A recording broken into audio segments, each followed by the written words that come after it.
Imagine a life where you no longer react emotionally, impulsively, or without thought. What if you could make decisions calmly, even under pressure, and stop allowing your emotions to dictate your actions? Picture yourself walking into any situation, knowing exactly what to say, how to respond, and how to keep your composure no matter what life throws your way. What would that power feel like? The good news is, this is all within your reach.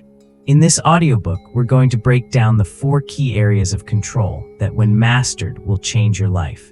Control over your words, thoughts, mood, and money. This isn't about restriction or perfection.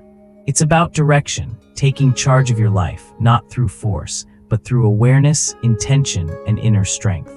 What if I told you that mastering just one of these areas could dramatically improve your relationships, career, and personal life? Now imagine what would happen if you mastered them all. Get ready to learn the methods that will make you unshakable, because nothing in your life changes until you take control of yourself. So stay with me and let's embark on this journey to becoming the version of you who is unstoppable. Chapter 1. Control your words before they control your life. There's a truth most people don't like to admit. Your words carry immense power. Words can either shape your future, build trust, and open doors, or they can burn bridges, close opportunities, and leave scars that never heal. And yet, many people let their mouths run unchecked, reacting impulsively without realizing the cost. Think back to a moment when your words got the better of you. Maybe you lashed out in frustration or spoke in haste to defend yourself, only to regret it later. That sentence you threw out. It's still hanging in the air, impacting how others perceive you. Those words might have created a divide that didn't need to exist.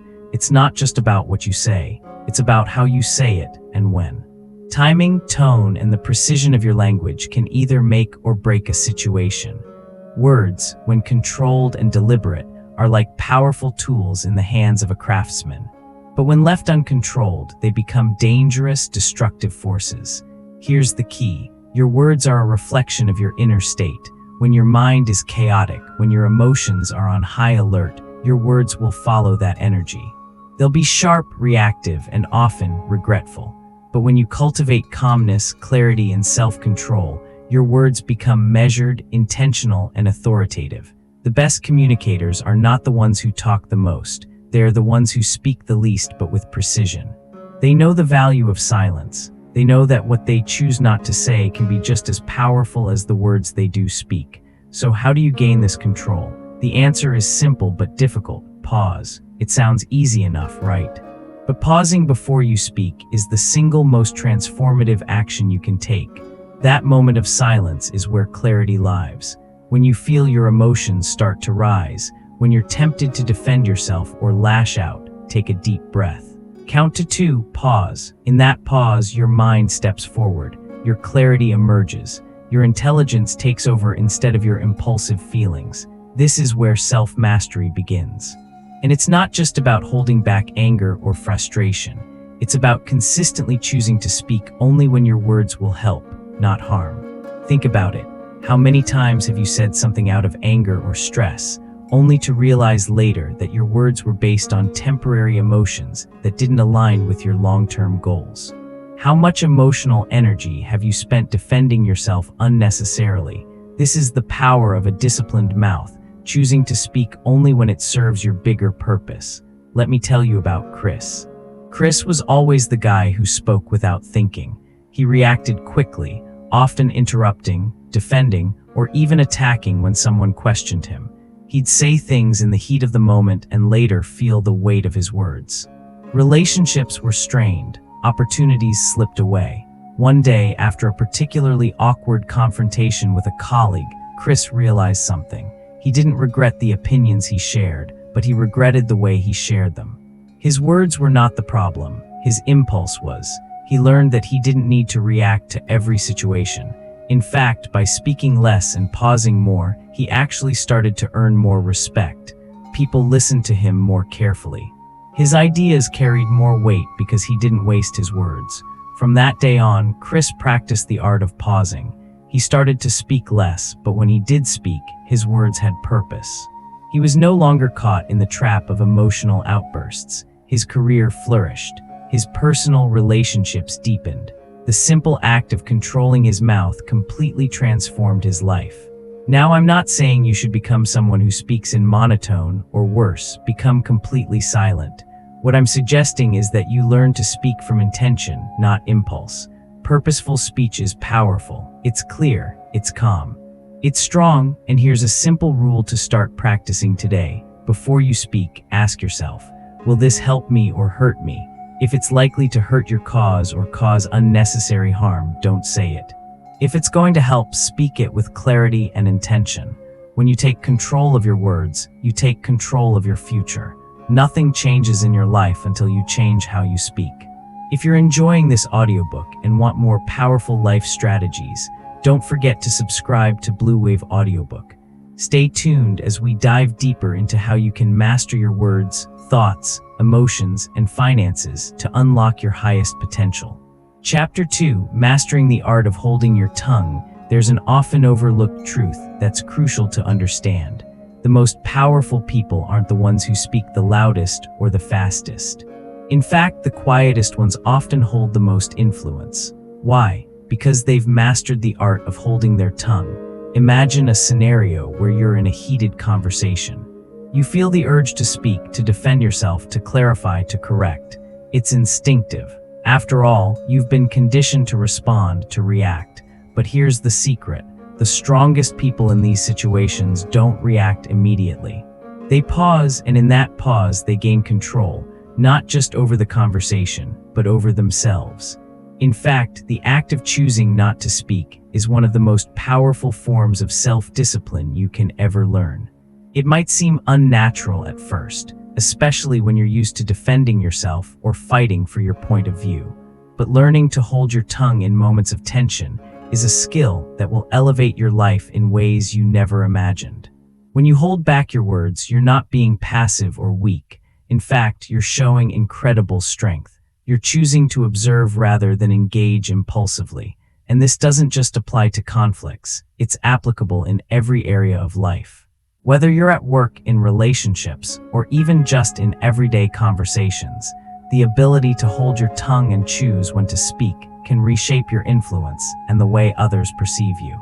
Now you might be thinking, but isn't silence a sign of weakness? Don't I need to speak up to assert myself? The truth is, silence isn't weakness, it's control. It's knowing that you don't need to speak to prove your worth. And here's why: the people who constantly talk, who interrupt, who feel the need to say something at every moment, often lose respect because their words become predictable. They no longer hold weight because they're used too much. But when you speak with precision, choosing your words carefully and holding back when necessary, your words suddenly gain more impact. They're not just thrown out into the world, they land, they matter. Think of it like this. If you're constantly interrupting, constantly explaining yourself, constantly reacting, your words start to lose their value. But if you learn to hold your tongue, you become someone worth listening to. You speak when it counts, and when you do, people listen with intent. But how do you master the art of holding your tongue? The key is learning to manage your emotional triggers. When you feel yourself getting upset, frustrated, or defensive, pause. This pause is your opportunity to regain control before you say something you'll regret. It's a moment of power, a moment to breathe, to collect your thoughts, and to decide how you want to respond rather than react.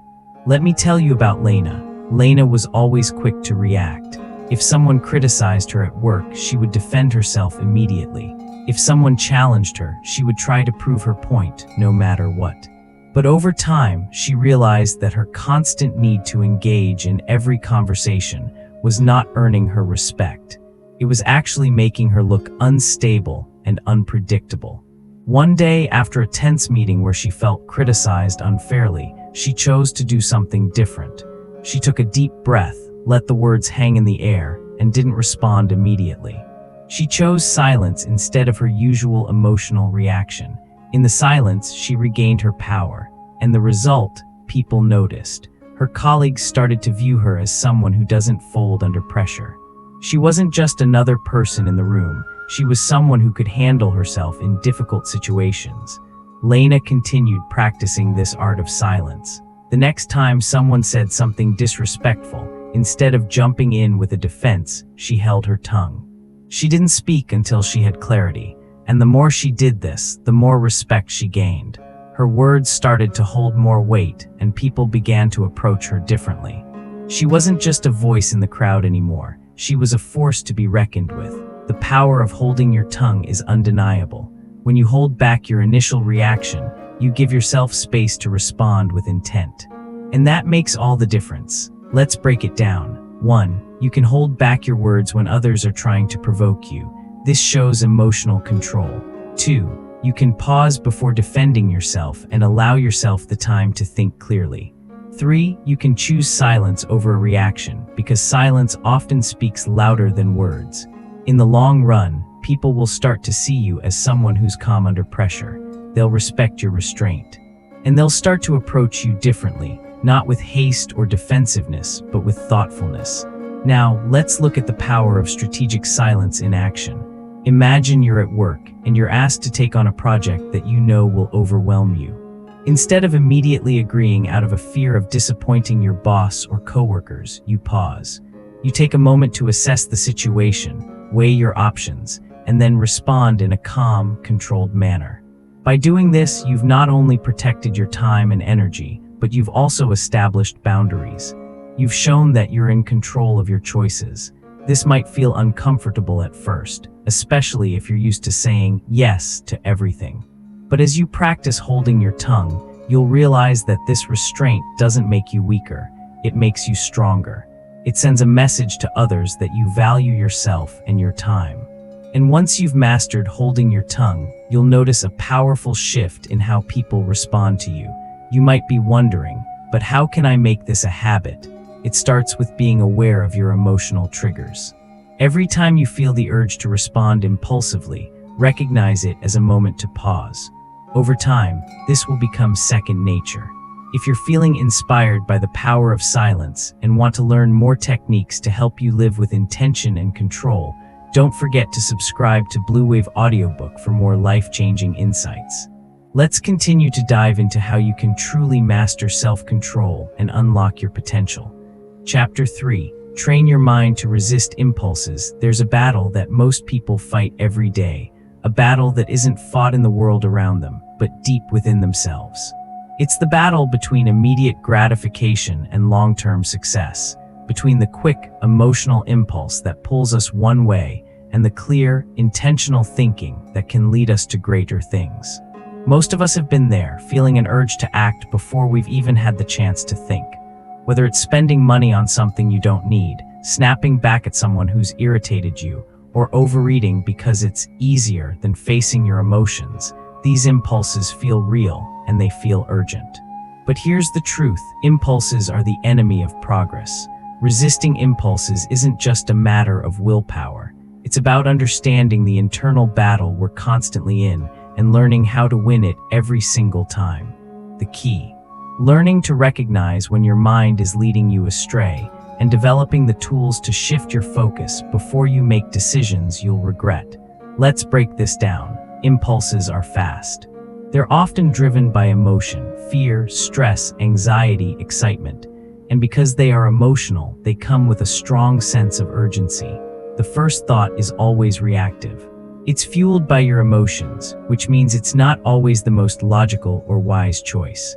The second thought, though, that's the calmer, clearer one, the one that takes into account your long-term goals, not just the temporary relief or satisfaction the impulse promises. Most people fall into the trap of following the first thought without questioning it. And why wouldn't they? It feels urgent. It feels right. But if you're constantly following your first impulse, you're allowing your emotions to control your actions. And when you let emotion lead, you end up in chaos, whether it's an emotional outburst, a reckless financial decision, or a choice that derails your progress. Now, let me tell you about James. James was a talented, motivated individual. He was driven, but he struggled with impulsivity. If something caught his attention, whether it was a new gadget, a night out, or a desire to prove himself to others, he acted without thinking. His first thoughts were always urgent. His first reactions were always emotional. One day he found himself in a difficult situation. He'd been working on a long-term project for months, and just as he was about to finish, a new opportunity popped up, one that was shiny and exciting, but didn't align with his long-term goals. James, in a moment of excitement, immediately dropped his project to pursue this new venture. At first, it felt great, the rush of excitement, the thrill of a new beginning. But soon, James realized that his decision had consequences. The project he abandoned wasn't finished, and it would take a lot more effort to get back to where he left off. The new opportunity wasn't nearly as fulfilling as he thought it would be. And now he was overwhelmed, feeling the weight of multiple unfinished tasks on his shoulders. James realized that he had been reacting, not responding. He hadn't taken the time to pause, to think clearly, or to recognize that his impulse was steering him away from the things that truly mattered. The truth is, impulses don't always lead us in the right direction. They're often temporary fixes, distractions that feel good in the moment, but undermine our long-term success. So how do we break free from them? The answer is simple. Awareness. Once you recognize that impulses are driving you, you can take control of your reactions. You can pause, observe, and choose how to respond. Instead of reacting to your impulses, you begin to respond with intention. But awareness alone isn't enough. You need to create a space between the impulse and the reaction. That's where the real power lies, in the pause. Think about it like this. Imagine you're standing at the edge of a cliff, ready to jump. The urge is powerful, but if you pause for just a moment, you might realize there's no need to take that leap. Instead, you can take a step back, reassess, and choose a different path. This space, this pause, is where clarity lives. It's where you can observe your emotions, separate yourself from the impulse, and decide what's best for your future. Every time you resist the urge to act impulsively, you're building your self-control muscle. Let's look at a few practical ways to train your mind to resist impulses. 1. Pause before acting. The first step to overcoming impulsive behavior is slowing down. When you feel the urge to act, whether it's to spend, speak, or react, take a deep breath and pause. Give yourself a moment to reflect before making a decision. 2. Observe your thoughts.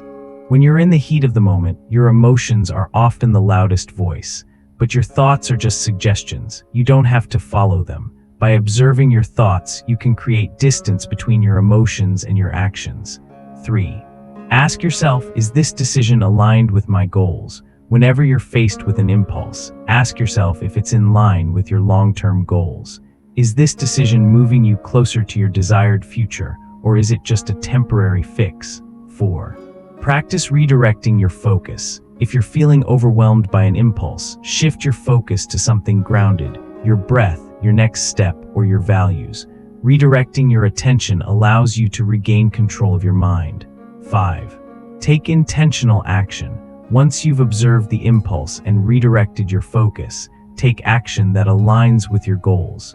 Even a small step in the right direction is progress. It's important to remember that impulses are not bad, they're natural. But when we let them drive our decisions, we lose control. The key to mastering your impulses is learning how to recognize them and choose a different path. When you train your mind to resist impulses, you stop making decisions based on fleeting emotions and start making decisions that are aligned with your values and long-term goals. You might still feel those urges. They won't disappear overnight, but you can choose not to follow them. You can choose to pause, reflect, and take action based on clarity, not chaos. And with every impulse you resist, you grow stronger, more disciplined, and more in control. If you're ready to take control of your mind and unlock the power of intention, make sure to subscribe to Blue Wave Audiobook for more insights on mastering your life, one decision at a time. Chapter 4. Reprogram your mindset for clarity and stability. Your mindset is the foundation upon which everything in your life is built. It's the operating system of your entire existence, shaping how you see the world, how you respond to challenges, and how you make decisions. If your mindset is off track, your life will follow. But if you reprogram your mindset, you'll find that everything else in your life will start to align. Your actions, your thoughts, your emotions, and yes, even your finances. So let's dive into what it really means to reprogram your mindset and why it's essential for building a strong and stable future. The power of your mindset. Most people don't realize the power of their mindset until they've hit a wall. Two people can experience the same setback, the same failure, and yet how they respond, how they interpret the experience, will determine what comes next. One person will see failure as the end of the road, as proof that they're not good enough. The other will see failure as a lesson, a stepping stone toward their next level of growth. The truth is, mindset is not just about positive thinking or motivational talks. It's about reality. The lens through which you view the world dictates how you interpret events, how you feel about your progress, and how you react when life throws curveballs. Mindset shapes everything, but and this is key, mindset is changeable. You are not stuck with the mindset you have today. You can upgrade it, you can build it, but it requires intentional effort and awareness. Think of your mindset as the software running in the background of your life. It processes everything: how you feel, how you act, how you interact with others. And just like any software, it needs regular updates to keep up with your current needs and goals. Many of us run outdated software in our minds.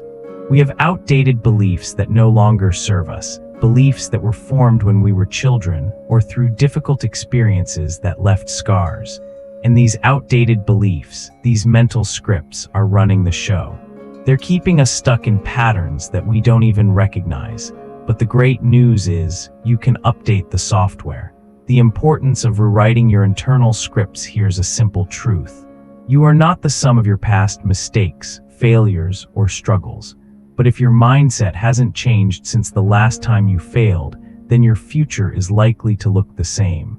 A lot of us live our lives based on scripts that were written a long time ago, often during moments of pain or difficulty. Maybe you were told you weren't good enough, or you experienced a failure that caused you to believe that success was beyond your reach. These beliefs don't define who you are, they define how you interpret situations. But once you bring these beliefs into conscious awareness, you can rewrite them. Your beliefs form mental programs, repetitive thoughts that shape your behavior. These beliefs influence your actions more than any external event or circumstance ever could. For example, let's say you were told by a teacher or a parent that you weren't good at math.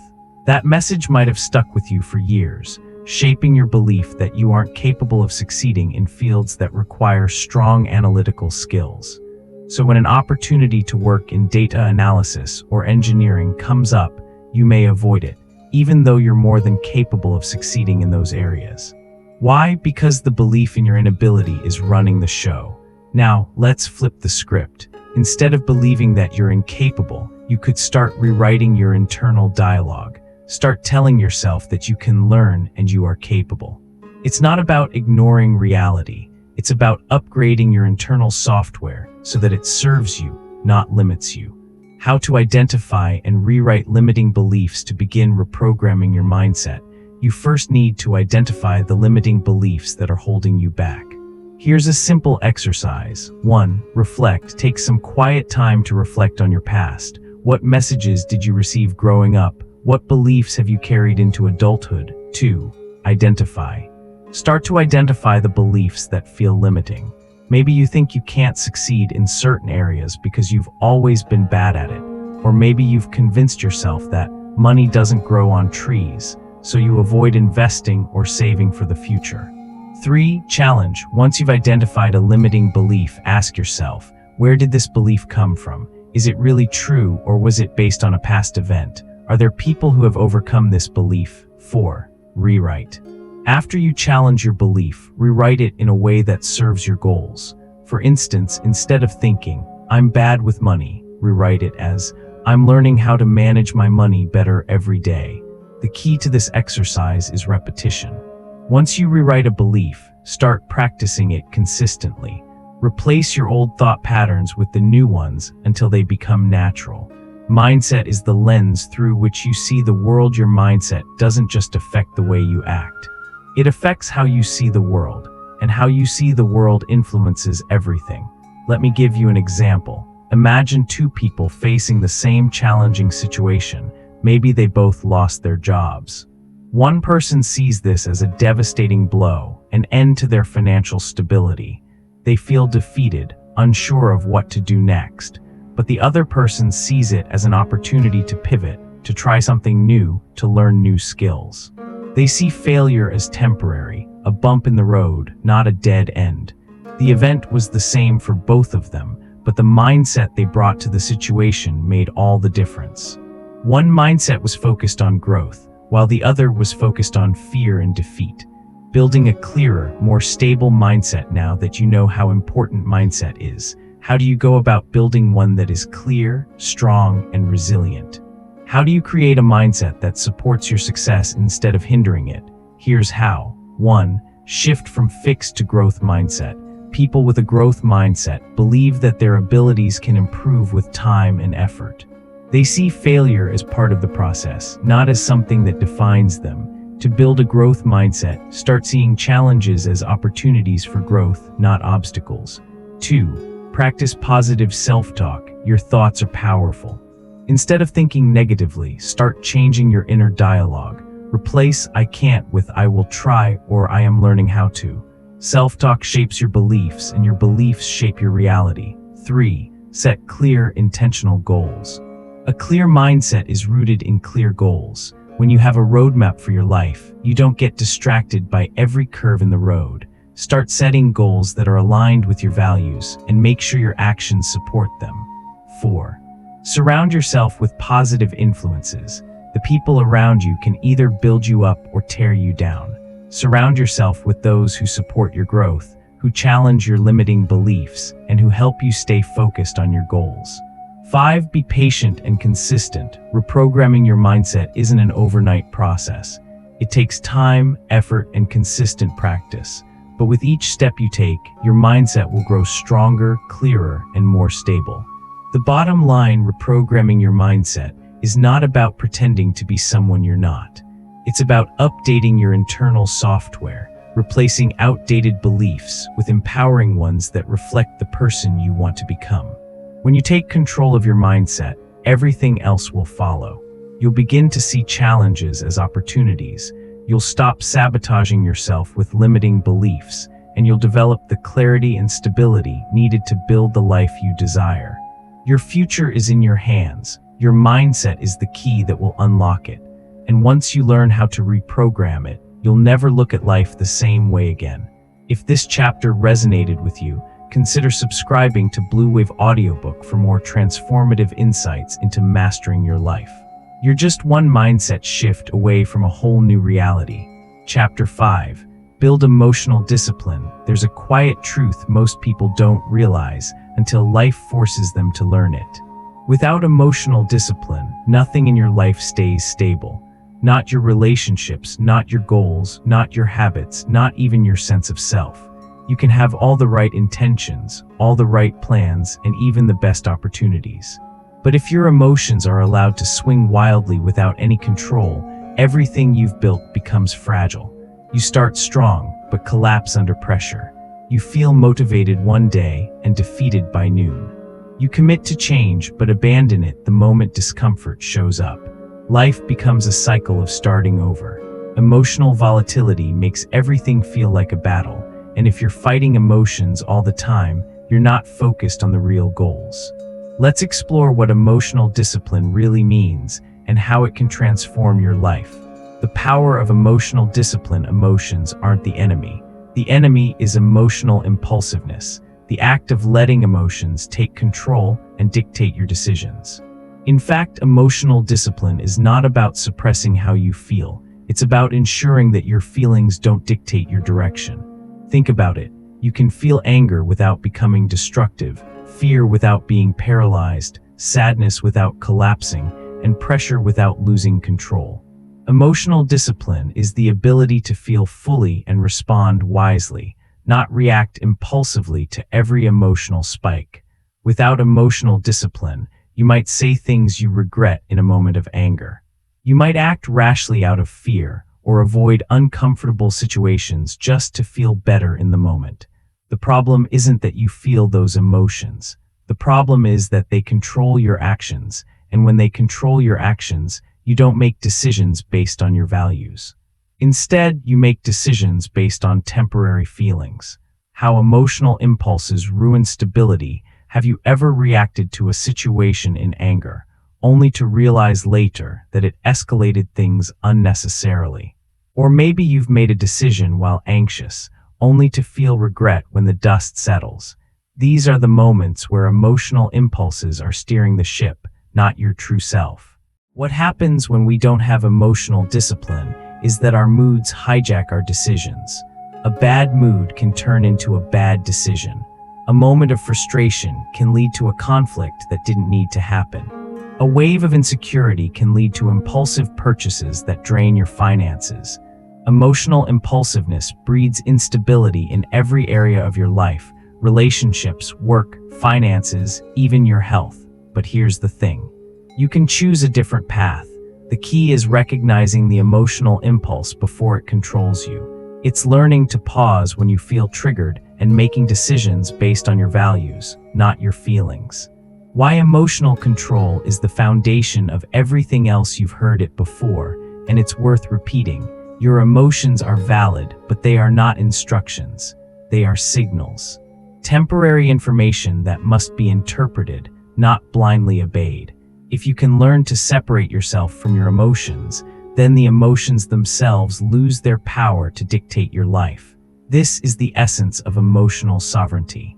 Sovereignty means ownership, and when you own your emotions, you don't become their victim. You respond rather than react. The people who succeed in life, the ones who build strong, lasting relationships, achieve their goals, and stay grounded in difficult circumstances, are not those who feel less. They're simply the ones who manage their feelings, not let them manage them. They don't let emotions drive their decisions. Instead, they choose to act in ways that align with their values, regardless of what they're feeling in the moment. The first step, awareness. The first step toward emotional discipline is awareness. Without awareness, you can't recognize when your emotions are running the show. You're just reacting, and reacting is uncontrolled. But when you begin to pause and acknowledge your feelings, you create space between the emotion and the action. For instance, let's say you're feeling angry about something at work. Before you send an email, make a snap decision, or speak in frustration, pause. Simply acknowledge, I'm feeling angry right now. This small act of recognition is powerful. It separates you from the emotion, turning it into something you can observe instead of something that controls you. Once you're aware, you can then decide whether to act on that emotion or take a different route. This is the moment when control lives. It's in the gap, the space between the emotion and the reaction. The longer you can stretch this gap, the more emotional control you have. The power of the pause. Here's a tool you can implement right away. The pause, we're not talking about taking a week off to reflect, but a simple 2-second pause before reacting. The next time you feel a strong emotion rising, anger, anxiety, frustration, take a pause. Don't immediately respond to the situation. Breathe, let your body relax, and give your mind the time to process the emotion instead of reacting impulsively. The pause is where you find your power. You can choose to think more clearly and act more intentionally. A simple 2-second pause can save you from years of consequences. Whether you're about to argue, make a decision, or take an action that could have lasting consequences, taking that moment of stillness allows you to regain control. You'll be surprised at how many emotional decisions you avoid by simply pausing before reacting. Reprogramming emotional reactions. When you train yourself to pause, something magical happens. Your brain rewires itself over time. What once felt impossible, holding back in a heated moment, becomes second nature. And as this becomes natural, you start feeling more in control of your emotional responses. Over time, you'll be able to 1. Recognize your emotions early, before they start running your life. 2. Pause before reacting, giving yourself space to choose your response. 3. Act intentionally, even when you're triggered. 4. Regulate your emotions, rather than letting them dictate your decisions. This is where true emotional maturity begins. You can feel anger without acting out. You can feel stress without making impulsive decisions. You can feel frustration without burning bridges. This kind of emotional discipline is what sets successful people apart from those who continue to live in emotional chaos. The long-term benefits of emotional discipline. When you master emotional discipline, you transform your life. Your relationships become more stable because you're no longer reacting from a place of frustration or insecurity. Your decisions become clearer because you're not swayed by fleeting emotions. Your finances improve because you're not making purchases based on short-term moods. Your goals are achieved because you're not abandoning them the moment discomfort shows up. Emotional discipline doesn't mean you stop feeling. It means you stop being controlled by what you feel. It means choosing your actions instead of letting your feelings dictate them. This is the secret to stability in every area of your life. As you continue to practice emotional discipline, you'll notice a shift in how you navigate life's challenges. You won't break under pressure. You'll remain steady when others are falling apart. You'll be the one who keeps moving forward while others are stuck in their emotional turbulence. If you're ready to take control of your emotions and build the foundation for a life of stability and growth, subscribe to Blue Wave Audiobook for more powerful insights on how to lead yourself to success. Chapter 6. Stop letting your mood dictate your future. Have you ever had a day when everything seems to be going wrong? You wake up on the wrong side of the bed, spill your coffee, miss your bus, and then find yourself spiraling down into frustration. Suddenly, the whole day feels ruined, and you're not sure if you can recover. Maybe it's a feeling of anger that lingers into the evening, or a wave of discouragement that hits at the most inconvenient moment. If you've ever let your mood dictate your actions, decisions, or the trajectory of your day, you know how powerful those emotions can be. But here's the truth. When you let your mood control you, your future becomes unstable. Your goals become inconsistent, and your identity feels unpredictable. The life you're building depends on your ability to keep moving forward despite how you feel. Moods are temporary, but your future is not. Most people don't realize how often they hand over their long-term progress to short-term emotional states. You wake up feeling motivated, and your day goes great. But then the next morning you feel tired or off, and suddenly your commitment fades. You let a fleeting moment of frustration dictate your choices, abandoning your goals just because the mood doesn't match. This kind of reactive behavior is what leads to a stop-and-go life. You're driven by the emotional weather of the day rather than the clarity of your purpose, and that's not how you achieve lasting success. In this chapter, we'll explore why letting your mood control your actions can sabotage your progress and how you can learn to detach your behavior from your emotions. We'll focus on aligning your identity with your goals so you can stay consistent no matter what your mood tells you. Why mood-driven decisions are unstable. Here's something you may not want to hear. Mood-driven decisions are often poor decisions. Why? Because your mood is unpredictable. It can change at any moment based on sleep, stress, external circumstances, or even someone else's mood. And if your decisions are constantly shaped by these fluctuations, you're setting yourself up for inconsistency. One day you might feel motivated and take massive action toward your goals. The next day, a negative mood might cause you to throw in the towel.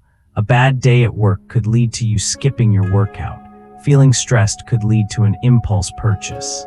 When your mood is your guide, you're more likely to react emotionally than logically, and this leads to disjointed action and misaligned priorities. It's as if you're constantly shifting your course depending on the waves, instead of staying anchored in your direction. This emotional unpredictability creates chaos in your life. You end up feeling out of control, like your emotions are steering your ship while you're just along for the ride. But what if you could change this? What if you could stop letting your mood dictate your behavior and instead choose the direction your life is headed, regardless of how you feel in the moment? The power of identifying your mood and taking control. The first step toward mastering your mood is awareness. Recognizing when your mood is taking the reins is the key to gaining control. Most people let their emotions dictate their actions before they even realize what's happening. But once you're aware, you can make a choice. Act from your purpose, not your feelings. Here's how to start. 1. Name the emotion. When you feel a mood shift, recognize what's happening. I'm feeling angry, I'm feeling discouraged, or I'm feeling tired. Naming it separates you from it and creates a space between your emotion and your reaction. 2. Pause before reacting.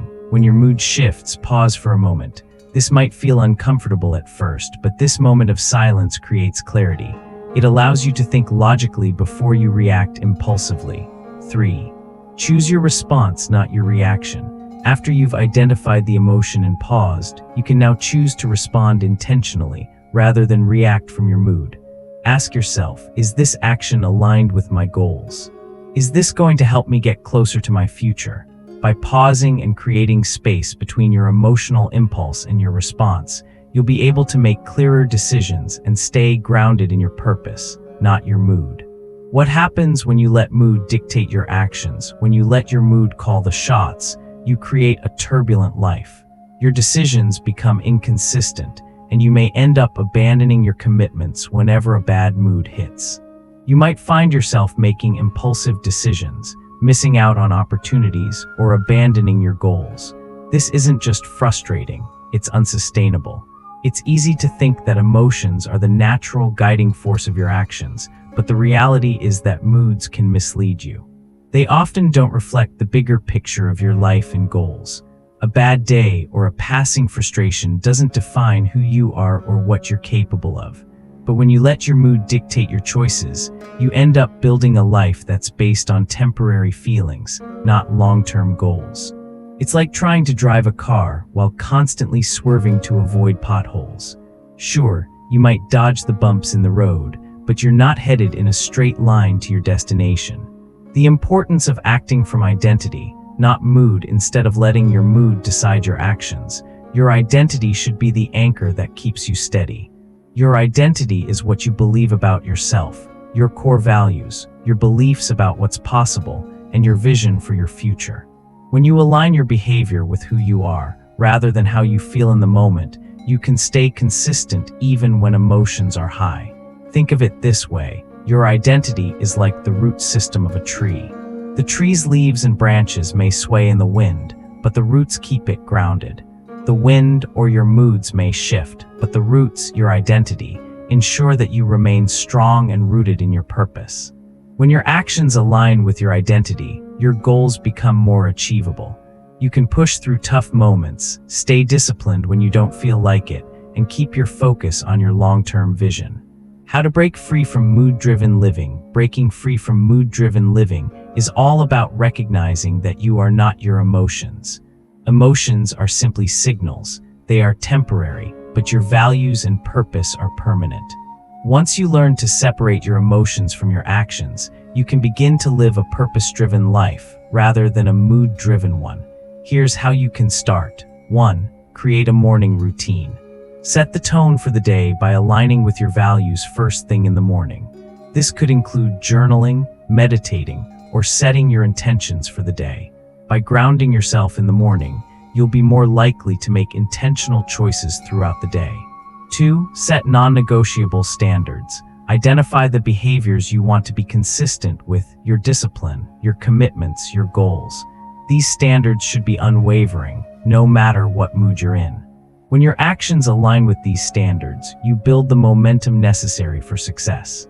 3. Reinforce your identity. Whenever you're tempted to make a decision based on a passing mood, ask yourself, does this align with who I want to be? Reinforce your identity as someone who acts with purpose, regardless of how they feel.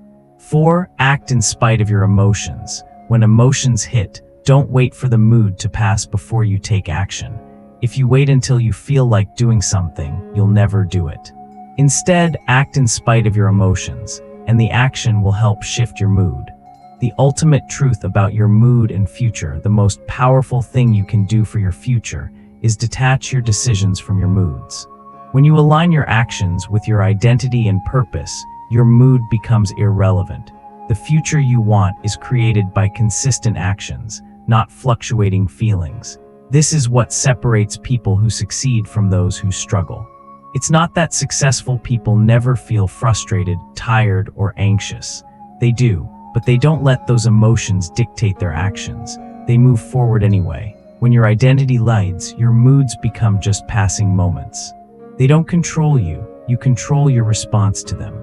If you're ready to stop letting your moods dictate your actions and start building a life driven by your true purpose, consider subscribing to Blue Wave Audiobook for more powerful insights on how to align your life and achieve lasting success. Chapter 7, Take Back Control of Your Money. It's one of the most powerful forces in our lives. But here's the hard truth. Money does not control you. Your ability to control yourself is what determines how you interact with money. If you're struggling to manage your finances, it's not because the world is out to get you. It's because you've been giving your emotions control over your spending, your saving, and your habits. Think about it for a moment. Do you ever spend money when you're feeling stressed, bored, lonely, or even excited? Do you make impulse purchases because you want to reward yourself or escape uncomfortable emotions? Most of us have been there at one time or another. The truth is, money mirrors your inner discipline. It reflects your emotional patterns, your thought habits, and your level of self-control. And if you're being honest with yourself, you might realize that you've been using money as an emotional crutch. This isn't about the size of your paycheck. It's about how you manage the money you have, and that begins with taking back control of yourself. Why money controls you when you don't control yourself? We've all experienced those moments of impulse spending. You're feeling down, and the only thing that seems to make it better is a shopping spree. Or maybe you're on a high, and you want to celebrate with a spontaneous purchase. In these moments, your emotions take the wheel, while your financial stability takes a backseat. The result? Financial regret, overspending, and the feeling that you're always on a hamster wheel trying to catch up. The problem isn't the money itself, it's the lack of control over your reactions and decisions. Money doesn't disappear because of bad luck or low income. It slips away because of poor habits, emotional spending, and lack of discipline. This is why many people end up broke, no matter how much they earn. When you don't have control over your emotional impulses, money becomes unpredictable. You might earn more this year, but you'll spend it just as quickly if you don't have a plan in place. Money becomes your greatest stressor, because without a system, every financial decision feels like a gamble. The first step toward financial control, awareness before you can make any real progress, you have to face the truth about your financial habits. The first step toward taking back control of your money is awareness. You need to see where your money is going. Without clarity, you can't have control. And without control, you can't build wealth. Most people avoid their finances because they're overwhelmed or ashamed of their spending habits. But avoiding your money only weakens you. When you face your finances head-on, you give yourself the power to make informed decisions. And that's where the real change begins. Create a system. Structure over chaos. Once you have clarity, you need a system. You can't just let your money flow aimlessly. A powerful yet simple system involves dividing your money into clear categories with clear purposes. This isn't about punishment. It's about creating structure that protects your financial goals. Think of it as a roadmap for your future. You can categorize your money like this. Money for stability. This is your savings, your emergency fund, and any long-term goals you're working toward. Money for growth. This is your investment portfolio, your learning budget, or anything that helps you build wealth. Money for freedom. This is money set aside for enjoyment, relaxation, or things you truly value. This approach not only takes the emotion out of your spending decisions, but also puts your financial resources into positions that serve your long-term goals rather than fleeting desires. Stop emotional spending. Pause before you buy. We've all been there, standing in front of a new gadget, a trendy item, or a special sale, feeling the urge to buy. It feels almost necessary to act on that impulse. But here's a powerful strategy. Pause before you spend. The same 2-second pause that helps you control your words or your emotions can work wonders on your financial decisions. When you feel the urge to buy something, ask yourself the following questions. 1. Is this solving a real need or just a temporary feeling? 2. Will I still want this tomorrow? 3. Is this purchase aligned with my long-term goals, or is it just an emotional reaction? This small pause separates impulse from intention, and in that space, you can make a more deliberate, rational decision. Separate your identity from your money. A critical step in taking control of your finances is separating your self-worth from your spending habits.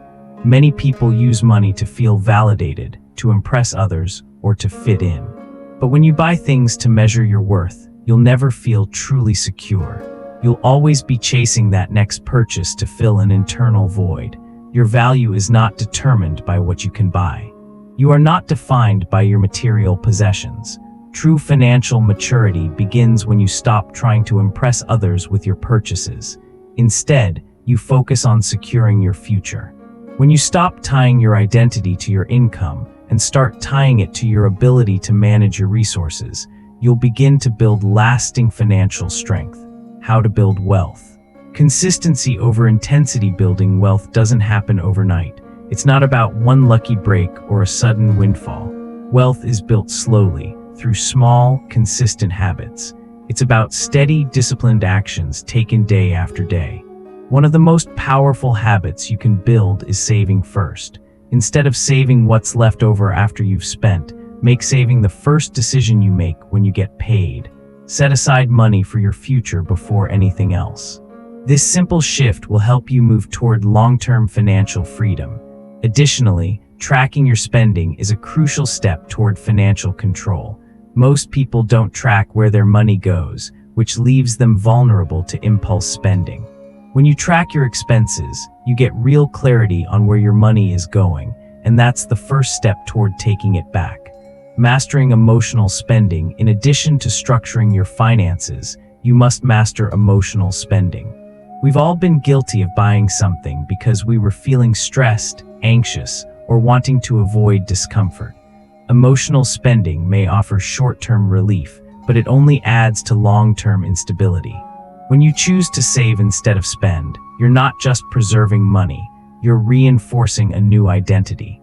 You're proving to yourself that you are capable of controlling your impulses and building a future that aligns with your values. Over time, these small victories add up, and you'll become someone who builds wealth naturally. The truth about money and self-control. Money doesn't change who you are, it amplifies who you already are. If you're disorganized, impulsive, or reactive, your finances will mirror that. But if you take control of your habits and manage your money with intention, you'll see it reflect back a life of financial freedom and stability. Remember, wealth doesn't come from earning more. It comes from managing what you have with clarity and purpose. Money, when controlled, becomes a tool that works for you, not against you. If you're ready to take back control of your finances and stop letting impulse spending dictate your future, consider subscribing to Blue Wave audiobook for more powerful insights on how to create a life of intentionality and discipline. Chapter 8: Build Wealth Habits That Last. Wealth isn't built in a day.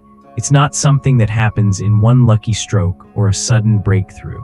The real secret to lasting wealth is consistency, small, deliberate actions repeated over time. The habits you create today set the foundation for your financial future, and those habits compound in ways that will either help or hinder your financial growth. It's easy to imagine wealth as something that arrives suddenly, like winning the lottery or landing a high-paying job. But real wealth comes from repetition, from the habits you form day in and day out. The power of consistency over intensity. Let's talk about the difference between intensity and consistency. Many people try to go all in when they start pursuing their financial goals. They get fired up, set big, audacious goals, and dive in with enthusiasm. But after a few weeks or even days, they lose steam. This is where many fall short. Intensity is powerful in the short term, but it's consistency that creates lasting results. The people who build wealth are the ones who commit to small, manageable habits, even when motivation wanes. They don't make drastic, sudden moves. They build routines that support their long-term success. The key to financial freedom isn't in doing things perfectly, it's in doing them consistently. It's like the difference between a sprinter and a marathon runner. The sprinter runs fast and hard for a short distance, while the marathon runner paces themselves over a long period. Both are focused on reaching the finish line, but one focuses on endurance, the other on speed. When it comes to wealth, you want to be the marathon runner, steady, focused, and committed to the long game. Daily habits over big goals. Too many people focus on the end result, the large amount of wealth they want to accumulate. They focus on the big payout and miss the everyday habits that will get them there. Wealth doesn't come from a single big decision. It's built on consistent, small decisions that you make day after day. Ask yourself, how many small, seemingly insignificant financial habits can you implement today that will help you down the road? It could be something as simple as setting up an automatic transfer into your savings account every payday. Or maybe it's reviewing your spending weekly to identify unnecessary purchases. Wealth is about consistency, not perfection. Financial awareness is the first step. The first step in building wealth is awareness. You can't improve what you don't understand. Tracking your spending habits, setting clear financial goals, and regularly checking in on your progress are crucial for long-term success. But many people avoid this step because they're afraid of what they'll find. They fear their financial situation will be worse than they imagined, so they ignore it instead of confronting it. But here's the thing, facing the truth is liberating. When you face your finances head-on, you can create a strategy to improve them. Financial awareness is a tool for empowerment, not shame. The moment you track where your money is going, you take back control. You can then direct your money to where it serves you best, whether it's saving, investing, or paying down debt. Create a financial structure. Having a clear financial structure is one of the most important wealth-building habits. Without structure, you're likely to feel lost, overwhelmed, or aimless with your money. When your finances lack clear categories or defined goals, it's easy to get off track. You might spend too much, save too little, or fail to invest in your future. Here's how to build your financial structure. 1. Create categories for your money. Think of your money as a tool that works for you, not the other way around. Assign specific purposes to your income. One for savings, one for investing, one for day-to-day expenses, etc. This gives every dollar a job to do. 2. Set monthly financial goals. Having a goal makes it easier to make decisions with purpose. It gives you something to measure your progress against. Without a goal, you'll just be moving without direction. 3. Track your progress. Use budgeting tools or apps to monitor your spending, track your savings, and ensure you're moving closer to your goals. Consistently reviewing your progress keeps you accountable. 4. Avoid emotional spending. One of the biggest pitfalls to financial discipline is letting emotions dictate your purchases. The goal isn't to deprive yourself, but to make intentional choices. When you're feeling down or stressed, avoid emotional spending. Instead, find healthier ways to cope, whether it's going for a walk, talking to a friend, or simply pausing for a moment to reflect on your true needs. The truth is, structure creates freedom. When your money has a purpose and a plan, it stops working against you and starts working for you. Structure prevents you from being at the mercy of impulse or emotional reactions. It gives you the power to make decisions that align with your long-term goals. The power of delaying gratification. We live in a world of instant gratification. With just a click, you can buy anything you want. But if you're going to build wealth, you need to become comfortable with delayed gratification. The habits of saving, investing, and planning require you to put off immediate satisfaction for long-term gain. One of the most powerful financial habits you can develop is the ability to delay gratification. Before making a purchase, take a moment to ask yourself, is this purchase something I really need, or am I just trying to feel better in the moment? If it's not aligned with your long-term goals, it might be worth reconsidering. It's like planting a tree. You won't see the fruit right away, but with each careful decision you make, you're setting yourself up for success in the future. Every small financial decision is a seed for future growth. Over time, those small decisions compound, and you'll see your wealth grow in ways you never imagined. Build wealth with consistency, not hype. The financial industry often feeds into the hype of quick fixes, that get rich quick mentality that promises instant wealth. But that's not how real wealth is built. Wealth is built through consistency, slow and steady. It's about making daily choices that align with your goals and staying disciplined even when it's hard. Building wealth doesn't require huge sacrifices. It requires steady, manageable habits. Even small steps, repeated consistently, add up over time. Every dollar saved, every investment made, every smart financial decision puts you one step closer to your financial goals. Create your financial future. Wealth building is a long-term game. It's not about one lucky break. It's about patience and intentionality. By focusing on the small, daily habits that build your financial future, you will be able to make smarter decisions and build a foundation that will serve you for years to come. The most successful people don't just dream of wealth, they live it daily. They build habits, stick to their plans, and avoid the distractions that derail their progress. They understand that wealth isn't just about earning more, it's about managing what you already have with wisdom and intentionality. If you're ready to start building wealth with lasting, sustainable habits, consider subscribing to Blue Wave Audiobook. We'll continue to guide you on this journey, helping you transform your financial life one step at a time. Chapter 9. Align your mouth, mind, and mood to support your money. Imagine your life as a well-oiled machine. Each part plays a vital role in making the entire system run smoothly. Your words, thoughts, emotions, and money aren't separate entities. In fact, they're interconnected, each influencing the other in ways you may not even realize. When one of them is out of alignment, the others follow suit. When all four align, however, your life becomes focused, stable, and unstoppable. The foundation of financial success isn't just about knowing how to manage your money. It's about how your internal environment supports your financial decisions. If your words, mind, and mood are chaotic, your money will be too. But if your mind is clear, your mood is balanced, and your words are intentional, your finances will naturally align with your long-term goals. The power of words. Setting the tone. Let's begin with your mouth.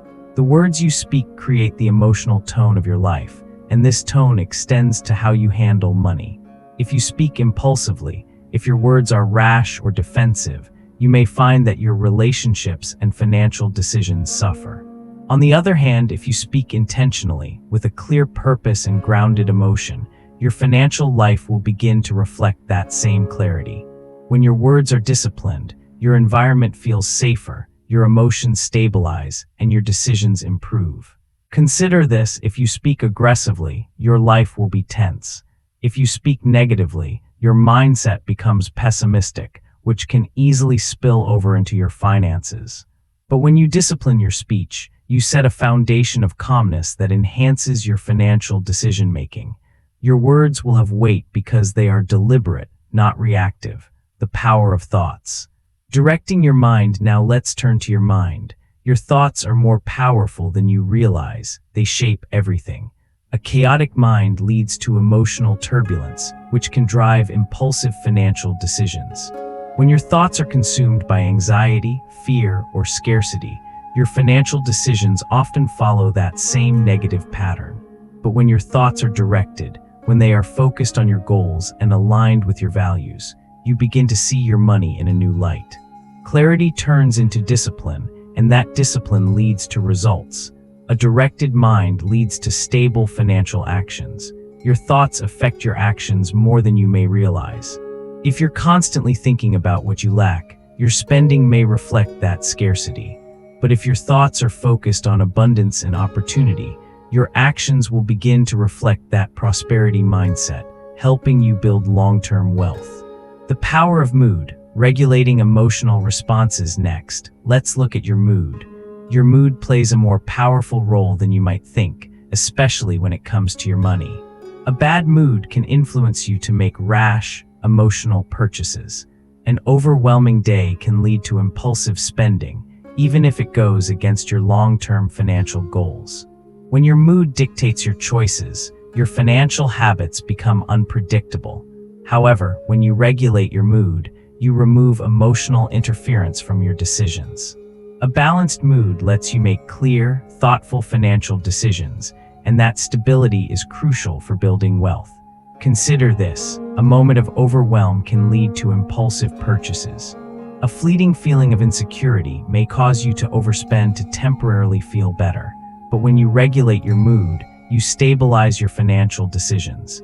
You start spending based on purpose, not temporary emotions. This doesn't mean you won't feel emotions, but it does mean you'll learn to control them rather than allowing them to control you. The interconnectedness of words, thoughts, mood, and money, the real power, lies in understanding how these four elements are intertwined. If your mouth is uncontrolled, conflict rises. When conflict rises, stress rises, and when stress rises, emotions spike. This emotional turbulence can derail your finances. But when your mind is clear and directed, your mood is balanced, and your words are disciplined, your financial decisions will align with your long-term goals. Internal alignment leads to external stability. Clarity and purpose in financial decisions. When you allow your mouth, mind, and mood to align, your decisions, particularly those involving money, become more consistent. Your words will reflect the intentionality behind your financial decisions. Your thoughts will guide your financial actions, and your mood won't dictate whether you save or spend impulsively. When all parts of you align, your money becomes a tool that works for you, not against you. You start spending with purpose, saving with clarity, and making investments with confidence. Alignment brings momentum, and momentum leads to success. Practical strategies for aligning your mouth, mind, mood, and money. 1.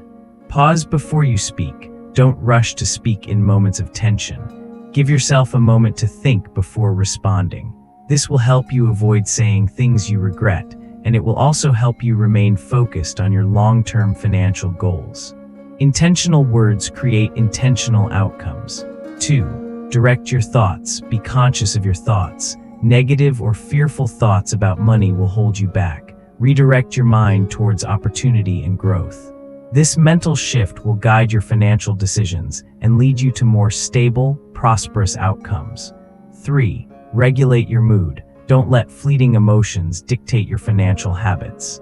If you're feeling overwhelmed, stressed, or sad, take a step back. Pause, breathe, and remind yourself of your long-term goals before making any emotional financial decisions. 4. Create financial structure. Once your mind, words, and mood are aligned, create a financial system that reflects your goals. Set up automatic savings, stick to a budget, and make intentional investments. Having structure ensures that your money follows your intentions, not your impulses. If you're ready to align your words, thoughts, mood, and money for ultimate success, consider subscribing to Blue Wave Audiobook.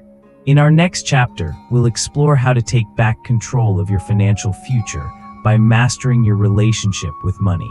Chapter 10. Become the person who controls themselves in every area. Self-control is not a skill.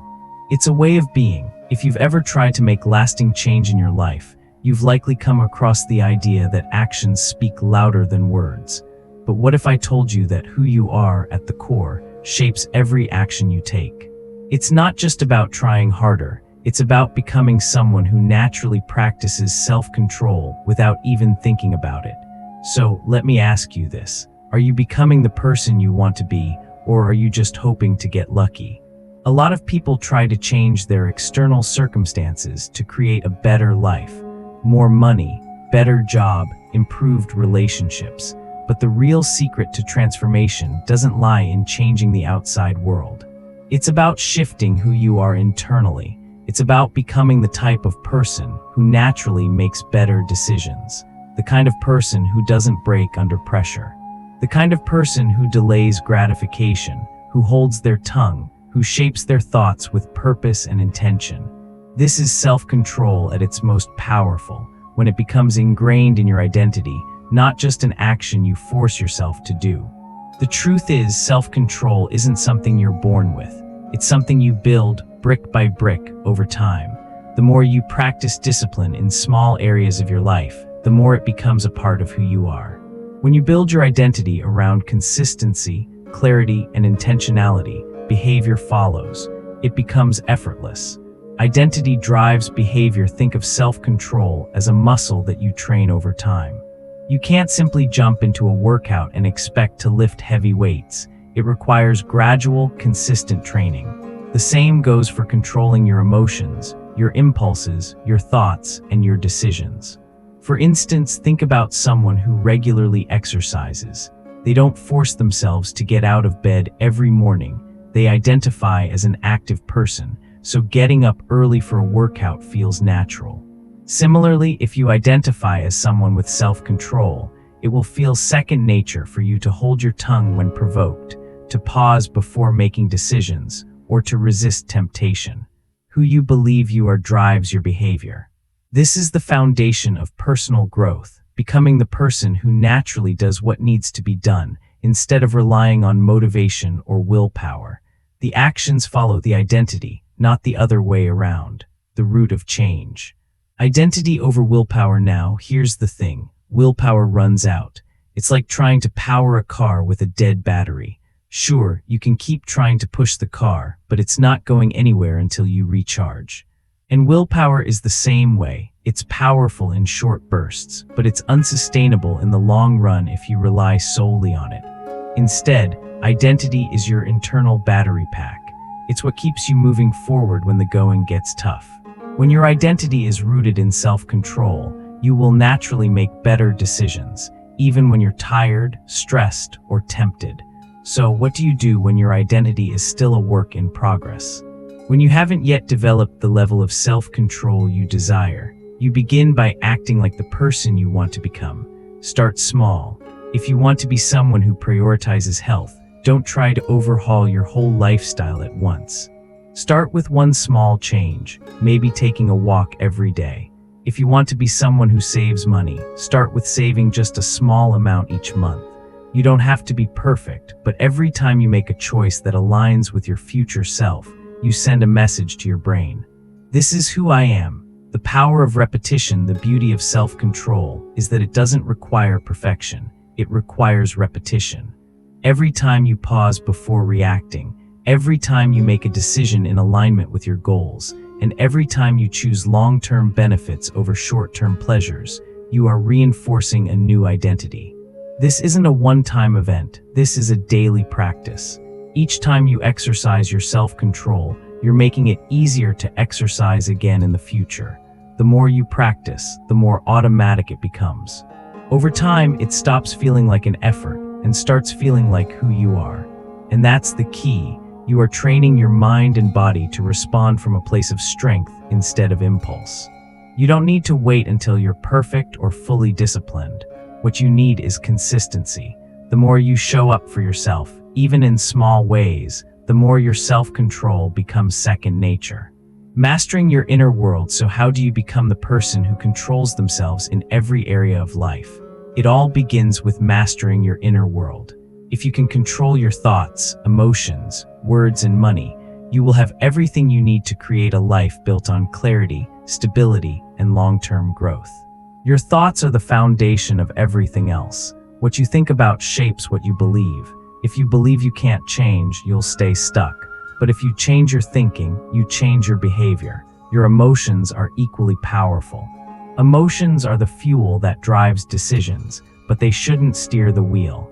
Emotional discipline is the key to staying grounded in the midst of stress, frustration, or excitement. The more you practice emotional control, the more stable and consistent your actions will be. Then there's your mouth. Your words can either build or destroy. Speaking with intention, pausing before reacting, and choosing your words carefully will create clarity in your relationships and life.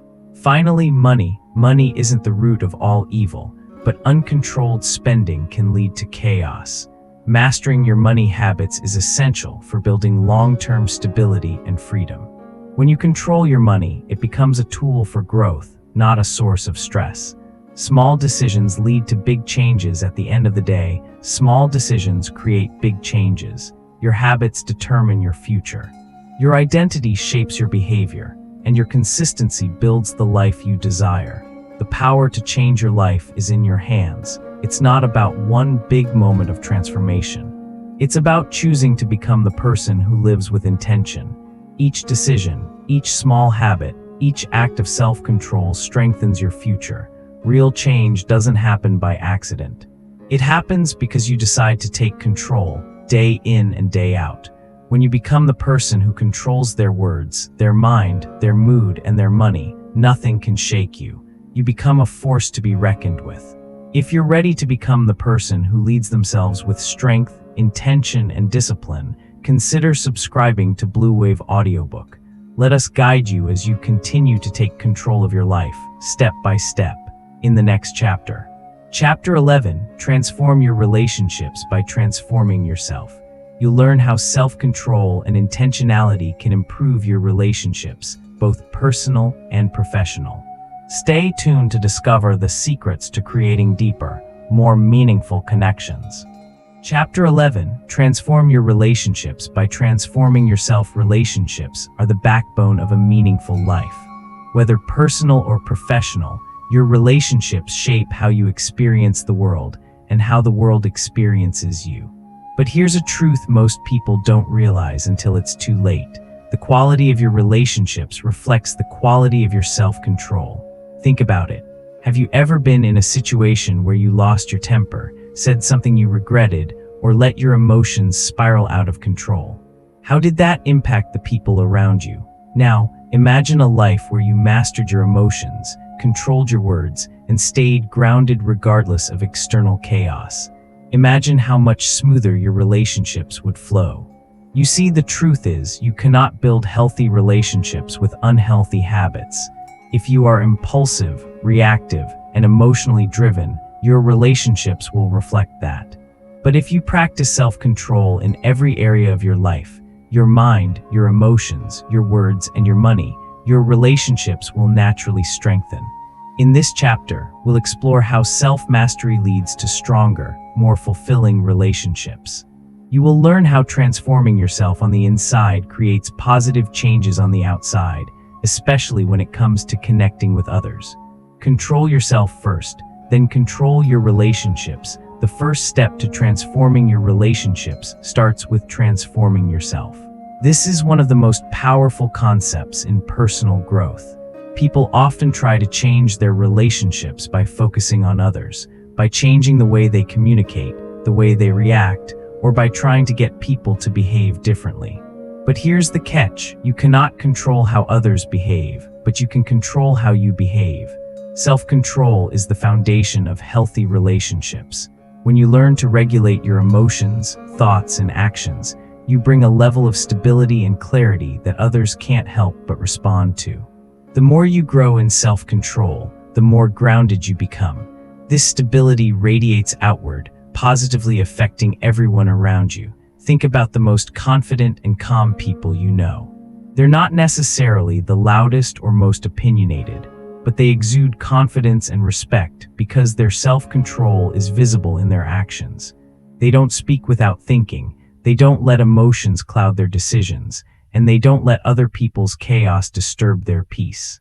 This level of emotional maturity is magnetic, and it draws others in. When you become the calm in the storm, others feel safe with you. When you practice self-control, you send a clear message. I know who I am, and I don't need to react to every little thing. The power of pausing in conversations, one of the simplest, yet most powerful tools in transforming your relationships, is the ability to pause before responding. Think about every time you've been in a heated conversation or argument. How many times have you said something in the heat of the moment that you regretted? How many times have you fired back with a defense, only to realize later that your words only made the situation worse? Now imagine if, instead of reacting immediately, you paused, just for a few seconds before you spoke. That pause would give you the clarity you need to respond intentionally, rather than impulsively. A simple pause allows your mind to catch up with your emotions. It helps you process the situation, so that when you do speak, your words are more measured, respectful, and thoughtful. The beauty of this pause is that it gives you a chance to reflect on how you want to show up in the situation. Do you want to react out of anger, or do you want to respond from a place of understanding and maturity? When you pause, you take control of the situation instead of letting it control you. And the best part, people will notice. They will notice that you're not easily triggered, that you can remain calm even in stressful moments. And that respect, that calm energy, will inspire others to show up the same way. Setting boundaries in relationships. Another key aspect of transforming your relationships through self-control is learning how to set boundaries. Boundaries are essential for healthy relationships, yet many people struggle with them. Why? Because they fear conflict, they fear being rejected, or they simply haven't learned how to assert themselves in a way that's respectful yet firm. The truth is, without boundaries, relationships often become unbalanced. You may find yourself overgiving, overextending, or sacrificing your own needs in order to please others. This may feel noble at first, but it can quickly lead to resentment and emotional burnout. When you don't set clear boundaries, you send the message that your needs don't matter and that others' comfort comes before your own. But here's the thing, self-control is not just about controlling your emotions, it's also about controlling how much you give of yourself. Setting boundaries is an act of self-respect, and it is crucial for maintaining your emotional health and integrity in relationships. Setting boundaries isn't about being harsh or uncompromising. It's about being clear and assertive about what you will and will not tolerate. It's about protecting your time, your energy, and your emotional well-being. When you set boundaries, you make space for healthier, more balanced relationships. You show others that you value yourself, and they will be more likely to respect you in return. Managing conflict with emotional control. Conflict is inevitable in any relationship, but the way you manage it can make or break the connection. Most people approach conflict from a place of emotion. They get defensive, angry, or hurt, and they react from that place. But when you're emotionally controlled, conflict becomes a space for growth, not destruction. The key to managing conflict with emotional control is to remember that you control how you respond. You may not control the other person's behavior, but you control how you engage in the conversation. You don't have to match their energy or escalate the situation. You can remain calm, respectful, and open-minded, even when the other person is heated. Think of conflict as a mirror. It reflects your emotional state. If you respond with calm, understanding, and clarity, you reflect maturity and emotional intelligence. If you respond with anger, defensiveness, or impulsiveness, you reflect chaos and instability. Emotional control during conflict allows you to stay grounded, make decisions based on reason, and seek solutions instead of adding fuel to the fire. This creates a sense of safety and trust in your relationships, because others will see that you can handle challenges without losing control. Transforming your relationships through self-mastery. As you continue to build your self-control, you'll notice that your relationships will naturally transform. The more you master your emotions, your words, and your reactions, the more you'll attract respect, understanding, and connection in your relationships. When you lead with clarity, intentionality, and maturity, your relationships shift from being reactive to being stable and purposeful. Self-mastery in relationships is not about perfection, it's about progress. It's about making the conscious decision to show up as the best version of yourself, especially in challenging moments. It's about practicing patience, setting boundaries, and communicating clearly. When you do this, your relationships will become a source of strength and growth, not stress and instability. If you're ready to elevate your relationships and build deeper, more fulfilling connections, subscribe to Blue Wave Audiobook. We'll continue to guide you on your journey to self-mastery, helping you develop the tools you need to lead with strength, clarity, and purpose in every area of your life.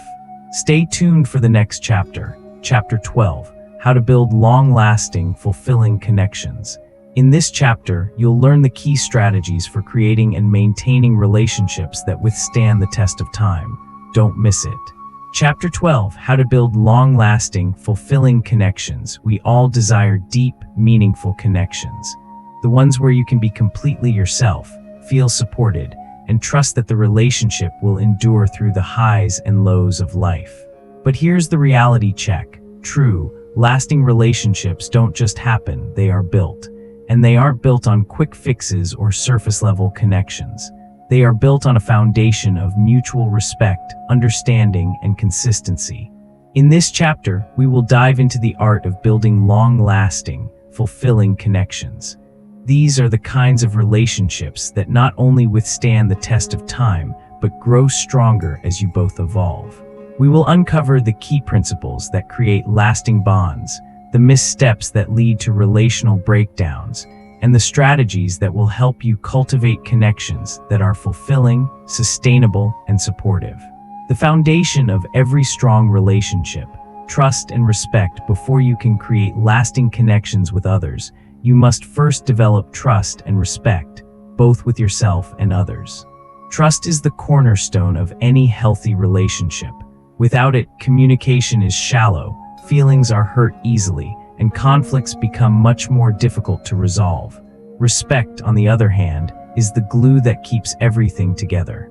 When you respect someone, you acknowledge their value, their opinions, and their boundaries. In relationships, respect doesn't just mean treating others well. It means valuing their needs, their space, and their autonomy. It's about giving them room to grow, speak, and express themselves without fear of judgment or rejection. Similarly, you can only expect respect from others when you demonstrate it through your actions and words. In any long-term relationship, the two must go hand in hand. Trust without respect leads to neglect. Respect without trust leads to insecurity. Together, they create a sense of security and understanding, allowing both parties to feel valued, heard, and seen. The power of emotional availability. Building long-lasting connections requires emotional availability. Being emotionally available means being open, vulnerable, and present with someone, especially during times of difficulty. People who are emotionally available are willing to listen, empathize, and show compassion.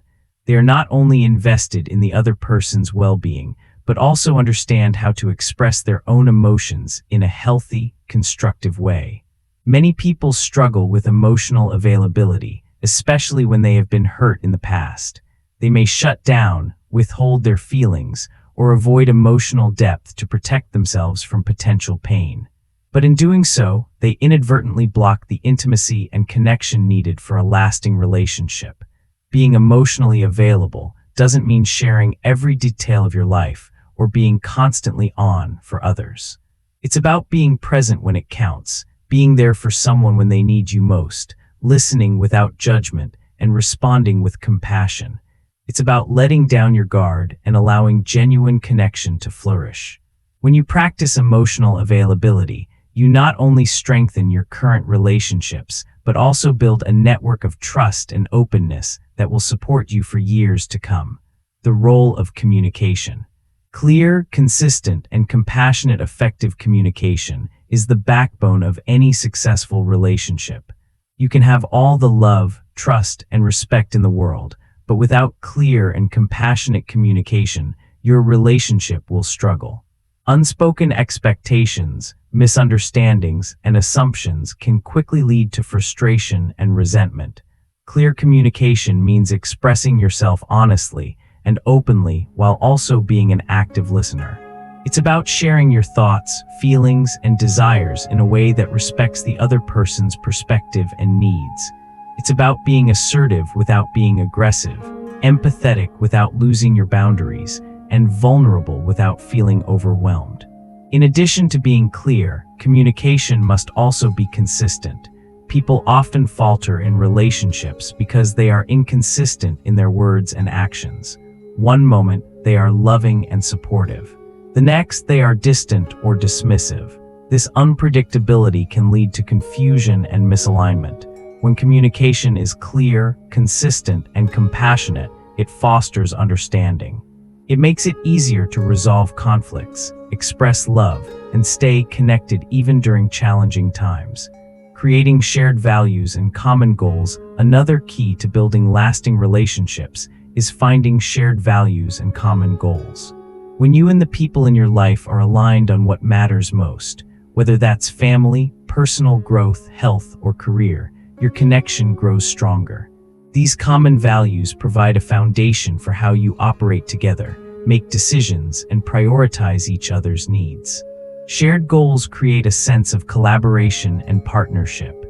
In relationships, it's not just about being in love or feeling emotionally close, it's about working towards something together.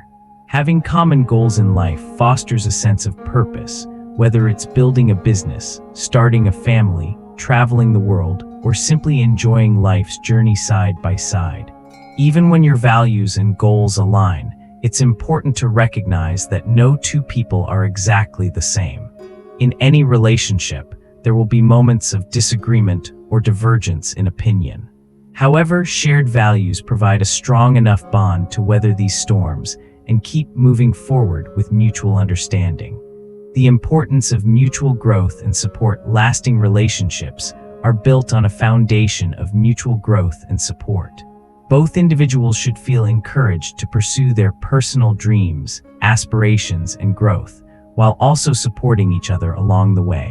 Growth in a relationship isn't just about growing together. It's about each person growing individually and allowing each other the space to do so. Support in a relationship goes beyond emotional validation. It means actively helping each other through challenges, cheering each other on, and being there in times of need. It's about offering a hand when your partner stumbles, listening when they need to talk, and encouraging them to keep moving forward when things get tough. The most fulfilling and sustainable relationships are those where both individuals are invested in each other's well-being and growth. When you support someone's personal development, you are not only helping them become the best version of themselves, but you are also strengthening the relationship itself. When both partners continue to evolve, the relationship remains dynamic and fulfilling. Nurturing your relationships with time and effort, the final key to building long-lasting, fulfilling relationships, is the simple but often overlooked practice of giving time and effort. Relationships require maintenance. They don't just stay strong on their own, they need attention and care. Spending quality time together, whether it's sharing experiences, having meaningful conversations, or simply being in each other's presence, nurtures the bond you share. Effort comes in the form of prioritizing each other, being present, and making an active choice to invest in the relationship. Effort means showing up even when it's not convenient, taking the time to listen when the other person needs to talk, and being there when things get tough. The relationships that last are the ones where both individuals continue to put in the effort, regardless of how busy life becomes. They don't take each other for granted. They appreciate each other's presence and make an effort to keep the connection alive. Building long-lasting, fulfilling relationships is an ongoing process. It takes effort, patience, and a willingness to grow alongside the people you care about. As you reflect on the strategies shared in this chapter, think about how you can apply them in your own relationships. If you're committed to transforming your connections and deepening the bonds you share with others, subscribe to Blue Wave Audiobook. We are here to support you in your journey toward personal mastery, empowering you to cultivate relationships that are stable, fulfilling, and built to last. Chapter 13. How to handle disagreements and conflict with grace. Every relationship, whether personal or professional, will encounter conflict at some point. It's simply part of being human. But what separates those who can navigate disagreements successfully from those who allow them to tear their relationships apart is how they handle those conflicts. The truth is, conflict doesn't have to be destructive. In fact, when handled with grace and understanding, conflict can actually strengthen relationships, deepen trust, and create opportunities for growth. This chapter is all about learning how to approach disagreements in a way that preserves relationships rather than damages them. Understanding conflict. It's not about winning or losing. One of the most important things to realize about conflict is that it's not about winning or losing.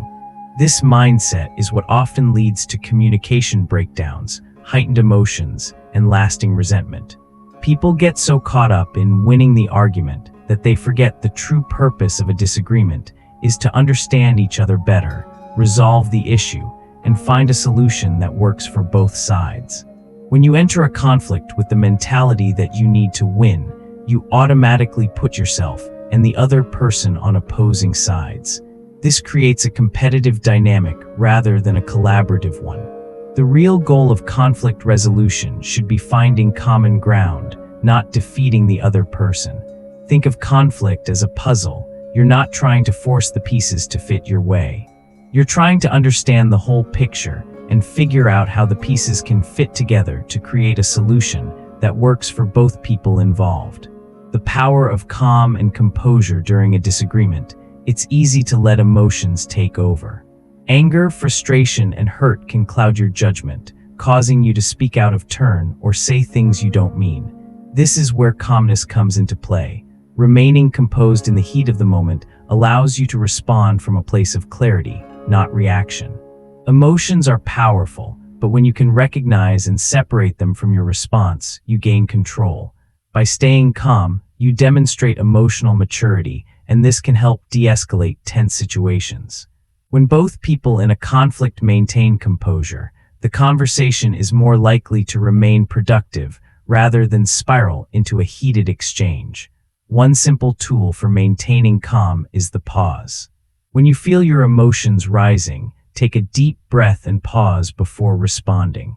This gives you the opportunity to gather your thoughts and consider your words carefully. The pause doesn't have to be long, just a moment to center yourself before reacting. The ability to pause and think before speaking is not just a technique, it's a habit that requires practice. The more you practice remaining calm during disagreements, the more natural it becomes. In time, your calmness will become contagious. Your partner will likely mirror your behavior, creating a more peaceful resolution process.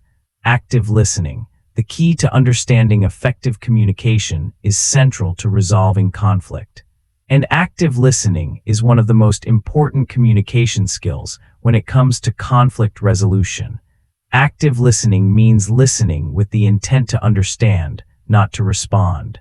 When you're engaged in a disagreement, it can be easy to focus on what you're going to say next rather than truly hearing the other person's point of view. But if you want to resolve conflicts effectively, you need to listen. This means putting aside your own feelings, judgments, and responses, and really hearing what the other person is saying. It's not just about hearing their words, it's about understanding their emotions, their needs, and their perspective. Here's a technique to enhance your active listening: reflective listening.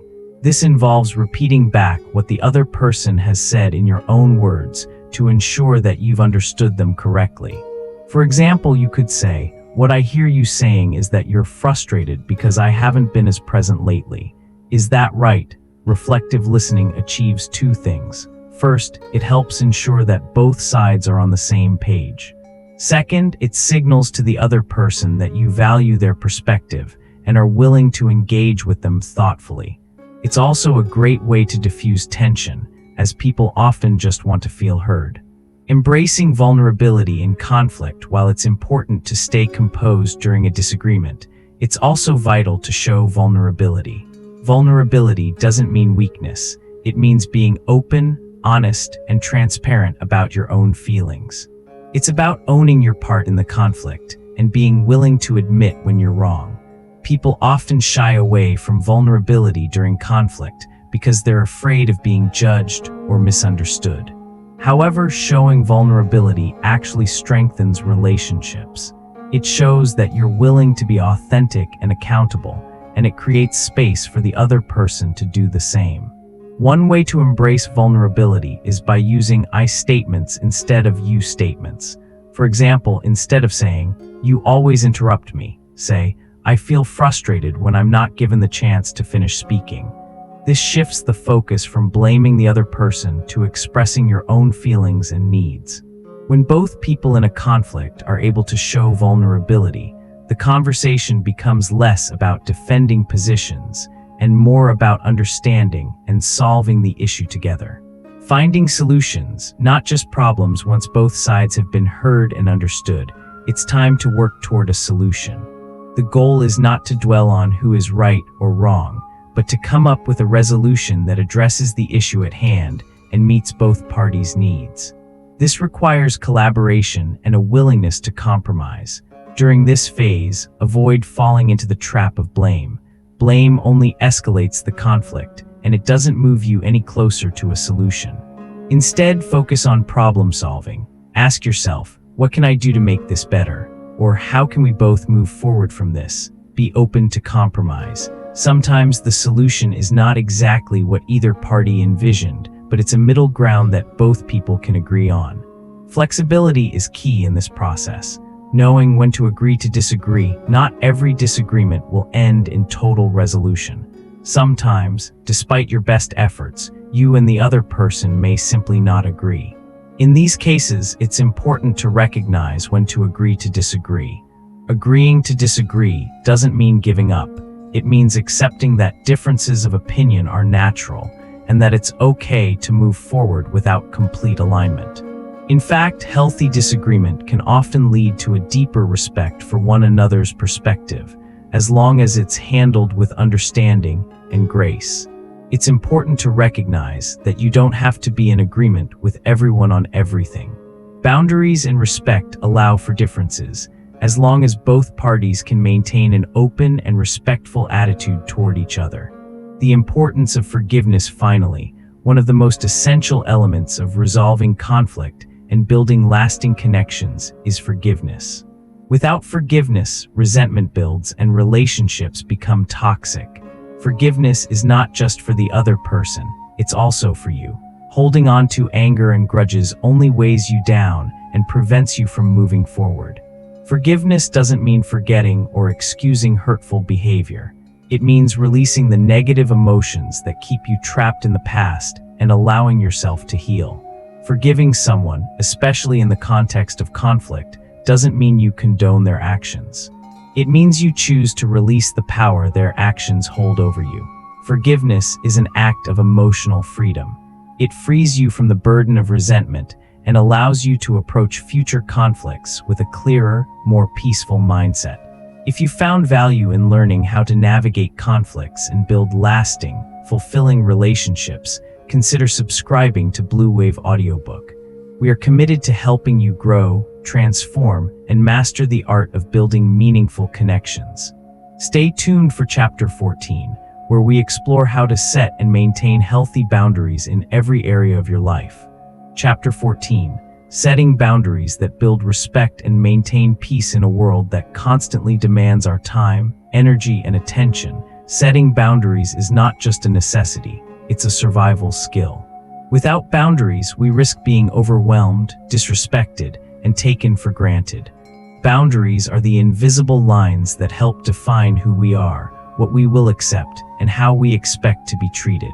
But here's the catch: boundaries aren't just about saying no, they are about saying yes to yourself.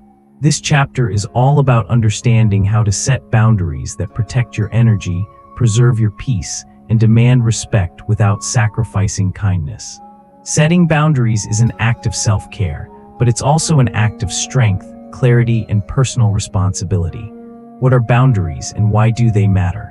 Boundaries are the emotional, mental, and physical limits we establish to protect ourselves from being drained, manipulated, or disrespected. They set the framework for how we interact with others, how we maintain our personal space, and how we communicate our needs and feelings. Think of boundaries like the walls of a house. They protect everything inside from external harm while still allowing for connection with the outside world. Without walls, your home would be exposed to all kinds of unwanted elements. Likewise, without boundaries, your emotional and mental well-being is exposed to the demands and opinions of others. Why do boundaries matter? Because they preserve your well-being and your self-respect. Without clear boundaries, you'll find yourself saying yes when you want to say no, sacrificing your time for others when you need it for yourself, and feeling resentful because you didn't speak up for your own needs. Boundaries allow you to show up authentically in your relationships, at work, and in every area of your life. The importance of clarity in setting boundaries. A boundary is only as effective as it is clear. Without clarity, people won't understand where you stand or what you're willing to tolerate. This is especially true in situations where others may unknowingly or even knowingly push your limits. Clear boundaries provide guidance for others. They let them know how you expect to be treated, and they make it easier for you to advocate for yourself when necessary. clarity is power in boundary setting. When you're clear about what you need, you can articulate it confidently and firmly, without feeling guilty or apologetic. This clarity is essential for protecting your emotional and mental space, which is vital for maintaining healthy relationships and personal peace. How to set boundaries with confidence. Setting boundaries is not always easy. It requires you to be clear, firm, and at times uncomfortable. But the more you practice, the more natural it will feel. Here are some steps to set your boundaries with confidence. 1. Know what you need before setting a boundary. You need to be clear about what it is you actually need. What is it that makes you feel safe, respected, and balanced? Take time to reflect on what areas of your life are being compromised and where you need to enforce boundaries. 2. Communicate clearly and directly. Once you know what you need, communicate it clearly. There's no need for long explanations or apologies. Keep it simple and direct. I need some time to myself this weekend, or I'm not available for work calls after 7 p.m. The more straightforward you are, the easier it is for others to respect your limits. 3. Stay firm in the face of pushback. When you set a boundary, there may be some initial resistance or pushback from others. Some people may not understand why you're setting limits, while others may try to test them. This is where consistency and firmness come into play. It's important to stand by your boundaries even when others push back.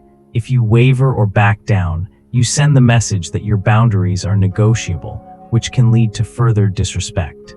4. Learn to say no without guilt. Saying no is often one of the hardest things to do, especially when you don't want to let others down. But remember, saying no to something that doesn't serve you is not an act of selfishness. It's an act of self-respect. Practice saying no in situations where you feel uncomfortable or overextended. Over time, it will become easier. 5. Practice self-care. Your boundaries are there to protect your well-being. Don't feel guilty for taking time to rest, reflect, or pursue activities that nourish you. Self-care is not selfish. It is essential. When you take care of yourself, you are better able to show up for others and handle the demands of life without feeling burned out or resentful. The relationship between boundaries and respect. Boundaries are a clear indication of how much you respect yourself. When you set healthy boundaries, you are telling others that your time, energy, and well-being matter. This is crucial for demanding respect in your relationships. People will treat you the way you allow them to treat you. If you don't enforce your boundaries, others may start to take advantage of your time, energy, or kindness. By establishing clear boundaries, you communicate that you value yourself and that you won't tolerate behavior that undermines your self-worth. Respect comes naturally when boundaries are set, and when others see that you won't compromise on your well-being, they will learn to respect your limits as well. Boundaries at work. How to maintain professionalism without sacrificing your self-work can be one of the most challenging areas when it comes to setting boundaries. Many people struggle with saying no to their bosses or colleagues because they fear being seen as uncooperative or difficult. But in the long run, failing to establish boundaries at work can lead to burnout, resentment, and poor performance. Here are some practical tips for setting boundaries at work. Set clear expectations for availability.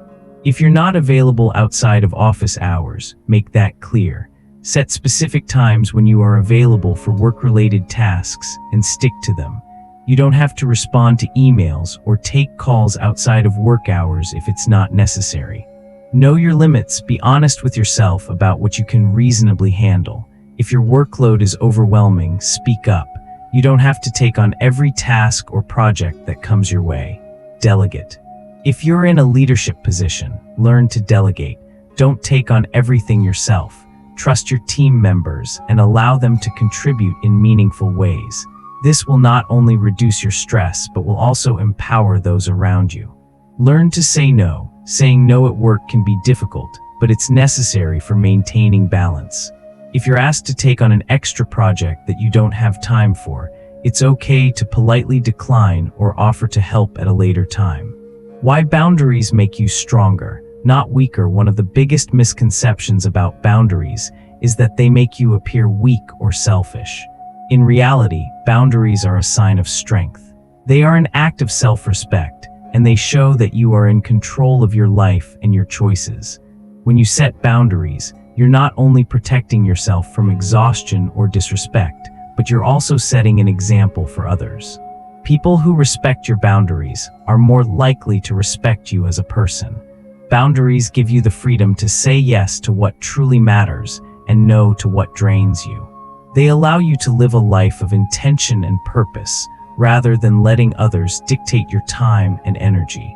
As you begin to implement boundaries in your life, remember that the power to change lies within you. Start small, be consistent, and don't be afraid to enforce your limits with kindness and clarity. If this chapter resonated with you, consider subscribing to Blue Wave Audiobook for more transformative lessons on how to master your life from the inside out. Stay tuned for Chapter 15, where we'll dive deep into mastering the art of effective decision-making. Chapter 15, Mastering the Art of Effective Decision-Making. Decision-making is the foundation upon which your life is built. Whether it's deciding what to eat for dinner or making life-changing choices about your career, relationships, or finances, every decision you make shapes the path you walk on. But here's the truth. Most people make decisions based on emotion, impulse, or convenience. They act without thinking, choosing the easiest option or the one that feels right in the moment. And while that may provide short-term satisfaction, it often leads to regret, confusion, or worse, a life that feels out of control. So how do you make decisions that build a future you can be proud of? How do you choose with confidence, clarity, and purpose instead of giving in to fear, doubt, or external pressure? This chapter will teach you the art of effective decision-making, so you can start making choices that align with your long-term goals, values, and vision for your life. We'll explore how to overcome the mental clutter that clouds your judgment, how to make decisions from a place of strength instead of impulse, and how to create a decision-making process that empowers you rather than overwhelming you. Why most people struggle with decision-making. The reason many people struggle with decision-making is simple. They don't know how to filter out the noise. With so many options, opinions, and pressures surrounding us, it's easy to get lost in the chaos. And when we're not clear about what we want, we end up making decisions based on what we fear, what others expect, or what's easiest in the moment. Emotional decision-making is one of the biggest pitfalls. Our brains are wired to avoid discomfort and seek pleasure, so it's easy to make decisions based on how we feel rather than what's truly best for us in the long run. When you make decisions based on emotion, your choices are often reactionary, impulsive, and temporary. And that's a dangerous place to be if you want to live a life that's intentional and meaningful. Moreover, the fear of making the wrong decision can paralyze you. What if you make the wrong choice? What if it leads to failure? The fear of regret and uncertainty is enough to stop people from making decisions altogether, leaving them stuck in indecision or passivity. The power of clear decision-making. Effective decision-making comes down to clarity. When you're clear about who you are, what you want, and what you stand for, making decisions becomes a lot easier. Think of decision-making like navigating through fog. When the fog is thick, you can't see where you're going, and every path seems uncertain. But when the fog clears, you can see the road ahead clearly, and every decision you make leads you toward your destination with confidence. How to make decisions with clarity and confidence. 1. Know your values. The first step in making effective decisions is to know what truly matters to you. What are your core values? What do you stand for? When you are clear about your values, every decision becomes a test of alignment. If a decision aligns with your values, it's the right one for you. If it doesn't, it's time to rethink. For example, if your value is personal growth, a decision that pulls you away from learning or challenges may not align with that value. If your value is family and connection, a decision that isolates you from loved ones may not be the best choice. 2. Visualize your long-term goals. Effective decision-making is rooted in a long-term vision. In moments of uncertainty, ask yourself, does this decision align with the person I want to become? If it brings you closer to your long-term goals, it's a good choice. If it distracts you from your path or pulls you into short-term gratification, it may not be the right one. Creating a vision for your future is essential. When you have a clear picture of where you want to be in the next 5, 10, or even 20 years, making choices that support that vision becomes much easier. Decisions are no longer about pleasing the moment. They're about investing in your future. 3. Trust your intuition. We often underestimate the power of intuition in decision-making. While logic and reasoning are important, your gut feeling can provide valuable insight. Trusting your intuition is not about ignoring rational thought, but about combining logic with instinct. If something doesn't feel right, even if it looks good on paper, listen to that inner voice. Your intuition often picks up on subtle cues that your conscious mind might overlook. 4. Create a decision-making process. One of the best ways to make confident decisions is to create a process that you follow each time. This will help you cut through the noise and make decisions that align with your purpose and values, even when emotions and external pressures are running high. Here's a simple decision-making process to follow. Step 1. Define the decision. Be clear about what choice you need to make and what options are available. Step 2. Identify your values. Reflect on your core values and long-term goals. Which choice aligns with these? Step 3. Consider the consequences. Think about the potential outcomes of each option. What's the short-term and long-term impact of each choice? Step 4. Trust your gut after considering the facts. What does your intuition say? Listen to it. Step 5. Take action. Make the decision and commit to it. Don't second-guess yourself. 5. Embrace the power of no sometimes. Making the best decision means saying no. People-pleasing and the fear of disappointing others often lead to poor choices. Learning to say no to things that aren't in alignment with your goals is a powerful skill. When you say no to distractions and temptations, you're saying yes to your future. Setting boundaries and saying no can be uncomfortable at first, but the more you practice, the easier it becomes to make decisions that serve your highest good. 6. Learn from every decision. Even when a decision doesn't turn out as expected, it's an opportunity for growth. Every choice you make provides valuable lessons about yourself, your preferences, and your approach to life. Failure is not the end, it's just feedback. By learning from every decision, you can improve your decision-making skills and build more confidence in your ability to make better choices in the future. The role of patience in decision-making. Patience is key in decision-making. You don't always have to make decisions immediately, especially if the choice is big or complex. Sometimes taking a moment to reflect, gather information, and even sleep on it can make all the difference. In our fast-paced world, we often feel rushed to make decisions on the spot. But in reality, good decisions require time and thought. It's okay to take your time and trust the process. The more patient you are with yourself, the clearer your decision-making becomes. Building confidence in your decisions. Confidence comes from taking ownership of your decisions, even if the outcomes aren't always perfect. The more you practice making decisions and owning them, the more your confidence will grow. With each decision, you strengthen your ability to trust yourself. Remember, no decision is perfect. Every choice carries some degree of uncertainty.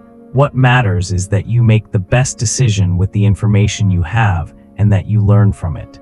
The more you embrace the process of decision-making, the easier it becomes to make the right choices for your life. Making confident decisions that align with your values and long-term goals is a life-changing skill. If you're ready to take control of your decision-making and stop letting indecision hold you back, consider subscribing to Blue Wave Audiobook for more life-changing insights. Stay tuned for Chapter 16, where we'll dive into how to cultivate resilience in the face of challenges. Chapter 16. Cultivating resilience in the face of challenges. Life is filled with obstacles, some big, some small. But what sets successful people apart is their ability to rise above those challenges and keep moving forward. This quality is called resilience, and it's not something you're born with, it's something you build over time. Resilience is your ability to bounce back from adversity, to keep your momentum going even when things seem to be falling apart. It's the strength to persist when everyone around you might be giving up, and the wisdom to learn from your failures rather than let them define you. In this chapter, we'll explore how to cultivate resilience in your life so you can face any challenge with confidence, clarity, and determination. We'll break down the principles, habits, and mindsets that will help you build the inner strength you need to keep going, no matter what. Why resilience is key to long-term success. Life is unpredictable. You can't avoid challenges, and you can't always control what happens to you, but what you can control is how you respond. Resilience allows you to adapt, recover, and emerge even stronger after difficult experiences. Without resilience, even the smallest setbacks can derail your progress. When you lack the mental toughness to push through hard times, you may find yourself stuck in a cycle of frustration, self-doubt, and inaction. You'll struggle to find the motivation to keep going when things get tough, and you might even give up on your dreams. Resilience isn't about avoiding failure. It's about how you handle failure when it inevitably comes. It's about having the courage to keep going, even when it feels like the world is against you. The pillars of resilience. Resilience doesn't come overnight. It's something you can build and strengthen over time. There are several key elements that contribute to a resilient mindset. These elements will give you the foundation you need to bounce back from life's challenges, no matter how difficult they seem. 1. Self-awareness. Resilience starts with knowing yourself. When you understand your strengths, weaknesses, and triggers, you're better equipped to handle stress and adversity. Self-awareness helps you recognize when you're being overwhelmed, so you can take a step back, evaluate your situation, and choose a more productive path forward. Being self-aware also means knowing when to ask for help, when to rest, and when to push through. It's about finding a balance between perseverance and self-care. The more you understand your emotional and mental states, the better you can manage them when times get tough. 2. Optimism. Optimism doesn't mean ignoring the bad or pretending everything is okay when it's not. It means focusing on the possibilities, even when things look grim. Resilient people are not defined by their circumstances. They are defined by how they view those circumstances. When faced with a setback, resilient people choose to believe that they can find a way through the challenge, no matter how difficult it seems. They don't dwell on the problem. Instead, they focus on solutions. Optimism is about expecting a positive outcome, even when you can't see it yet. 3. Adaptability. Resilience is closely tied to adaptability, the ability to change course when the path you're on isn't working. Life will never unfold exactly the way you expect it to, and the most resilient people are the ones who can adjust to whatever life throws at them.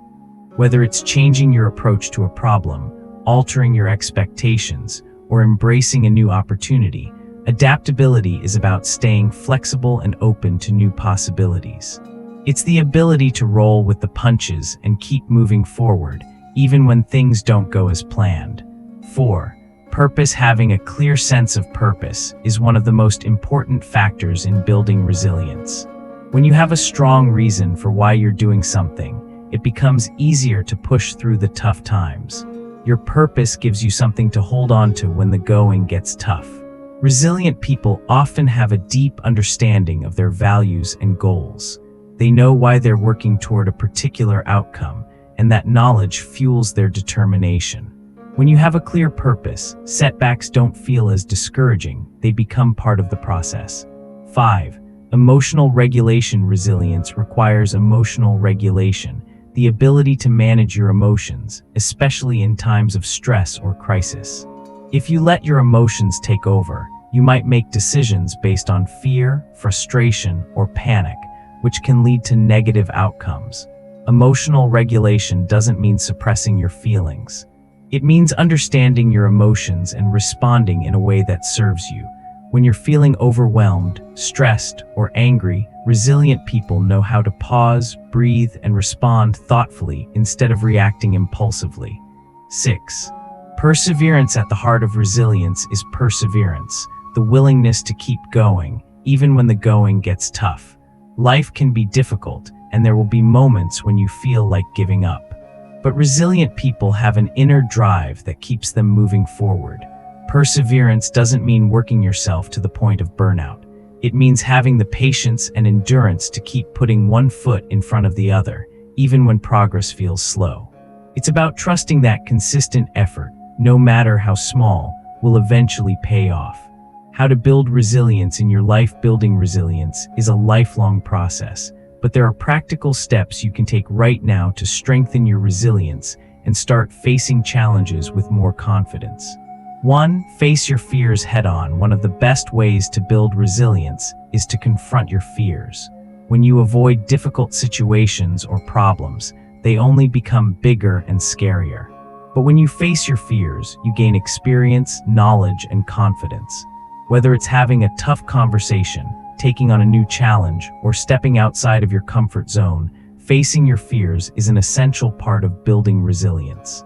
The more you push through difficult situations, the more you prove to yourself that you can handle whatever comes your way. 2. Practice self-compassion. Resilient people know that setbacks don't define them. They practice self-compassion, understanding that everyone faces challenges and that failure is a natural part of growth. When you're kind to yourself, you can bounce back faster from difficulties and keep moving forward without getting stuck in self-criticism or doubt. Instead of beating yourself up when things go wrong, treat yourself with the same kindness and understanding that you would offer a friend in a similar situation. Remind yourself that setbacks don't define your worth. They're just temporary hurdles that you can overcome. 3. Build a support system. Resilience doesn't mean doing everything alone. In fact, having a strong support system is one of the keys to building resilience. Surround yourself with people who encourage you, challenge you, and remind you of your strength. Whether it's family, friends, mentors, or colleagues, having people in your corner can help you stay focused, motivated, and grounded during tough times. Don't be afraid to reach out for help when you need it. A resilient person knows that asking for support is a sign of strength, not weakness. 4. Stay focused on the big picture. When you're facing a difficult challenge, it's easy to get lost in the weeds and focus only on the immediate problem. But resilient people have the ability to zoom out and see the bigger picture. Instead of getting bogged down in frustration or fear, they keep their eye on the long-term goal and remind themselves why they're going through this challenge in the first place. This sense of purpose helps them stay motivated and energized, even when the road gets tough. 5. Embrace failure as feedback. Failure is inevitable, but it's also an opportunity for growth. Resilient people don't view failure as the end, they see it as feedback. Each failure teaches you something valuable about yourself and your approach. When you experience a setback, don't focus on the negative. Ask yourself, what can I learn from this? What can I do differently next time? By embracing failure as a learning experience, you build the mental toughness necessary to persevere and grow. Building resilience isn't easy, but it's worth it. When you cultivate resilience, you gain the power to face life's challenges with confidence, clarity, and determination. If you're ready to build your inner strength and face challenges head-on, consider subscribing to Blue Wave Audiobook for more insights and tools on personal growth.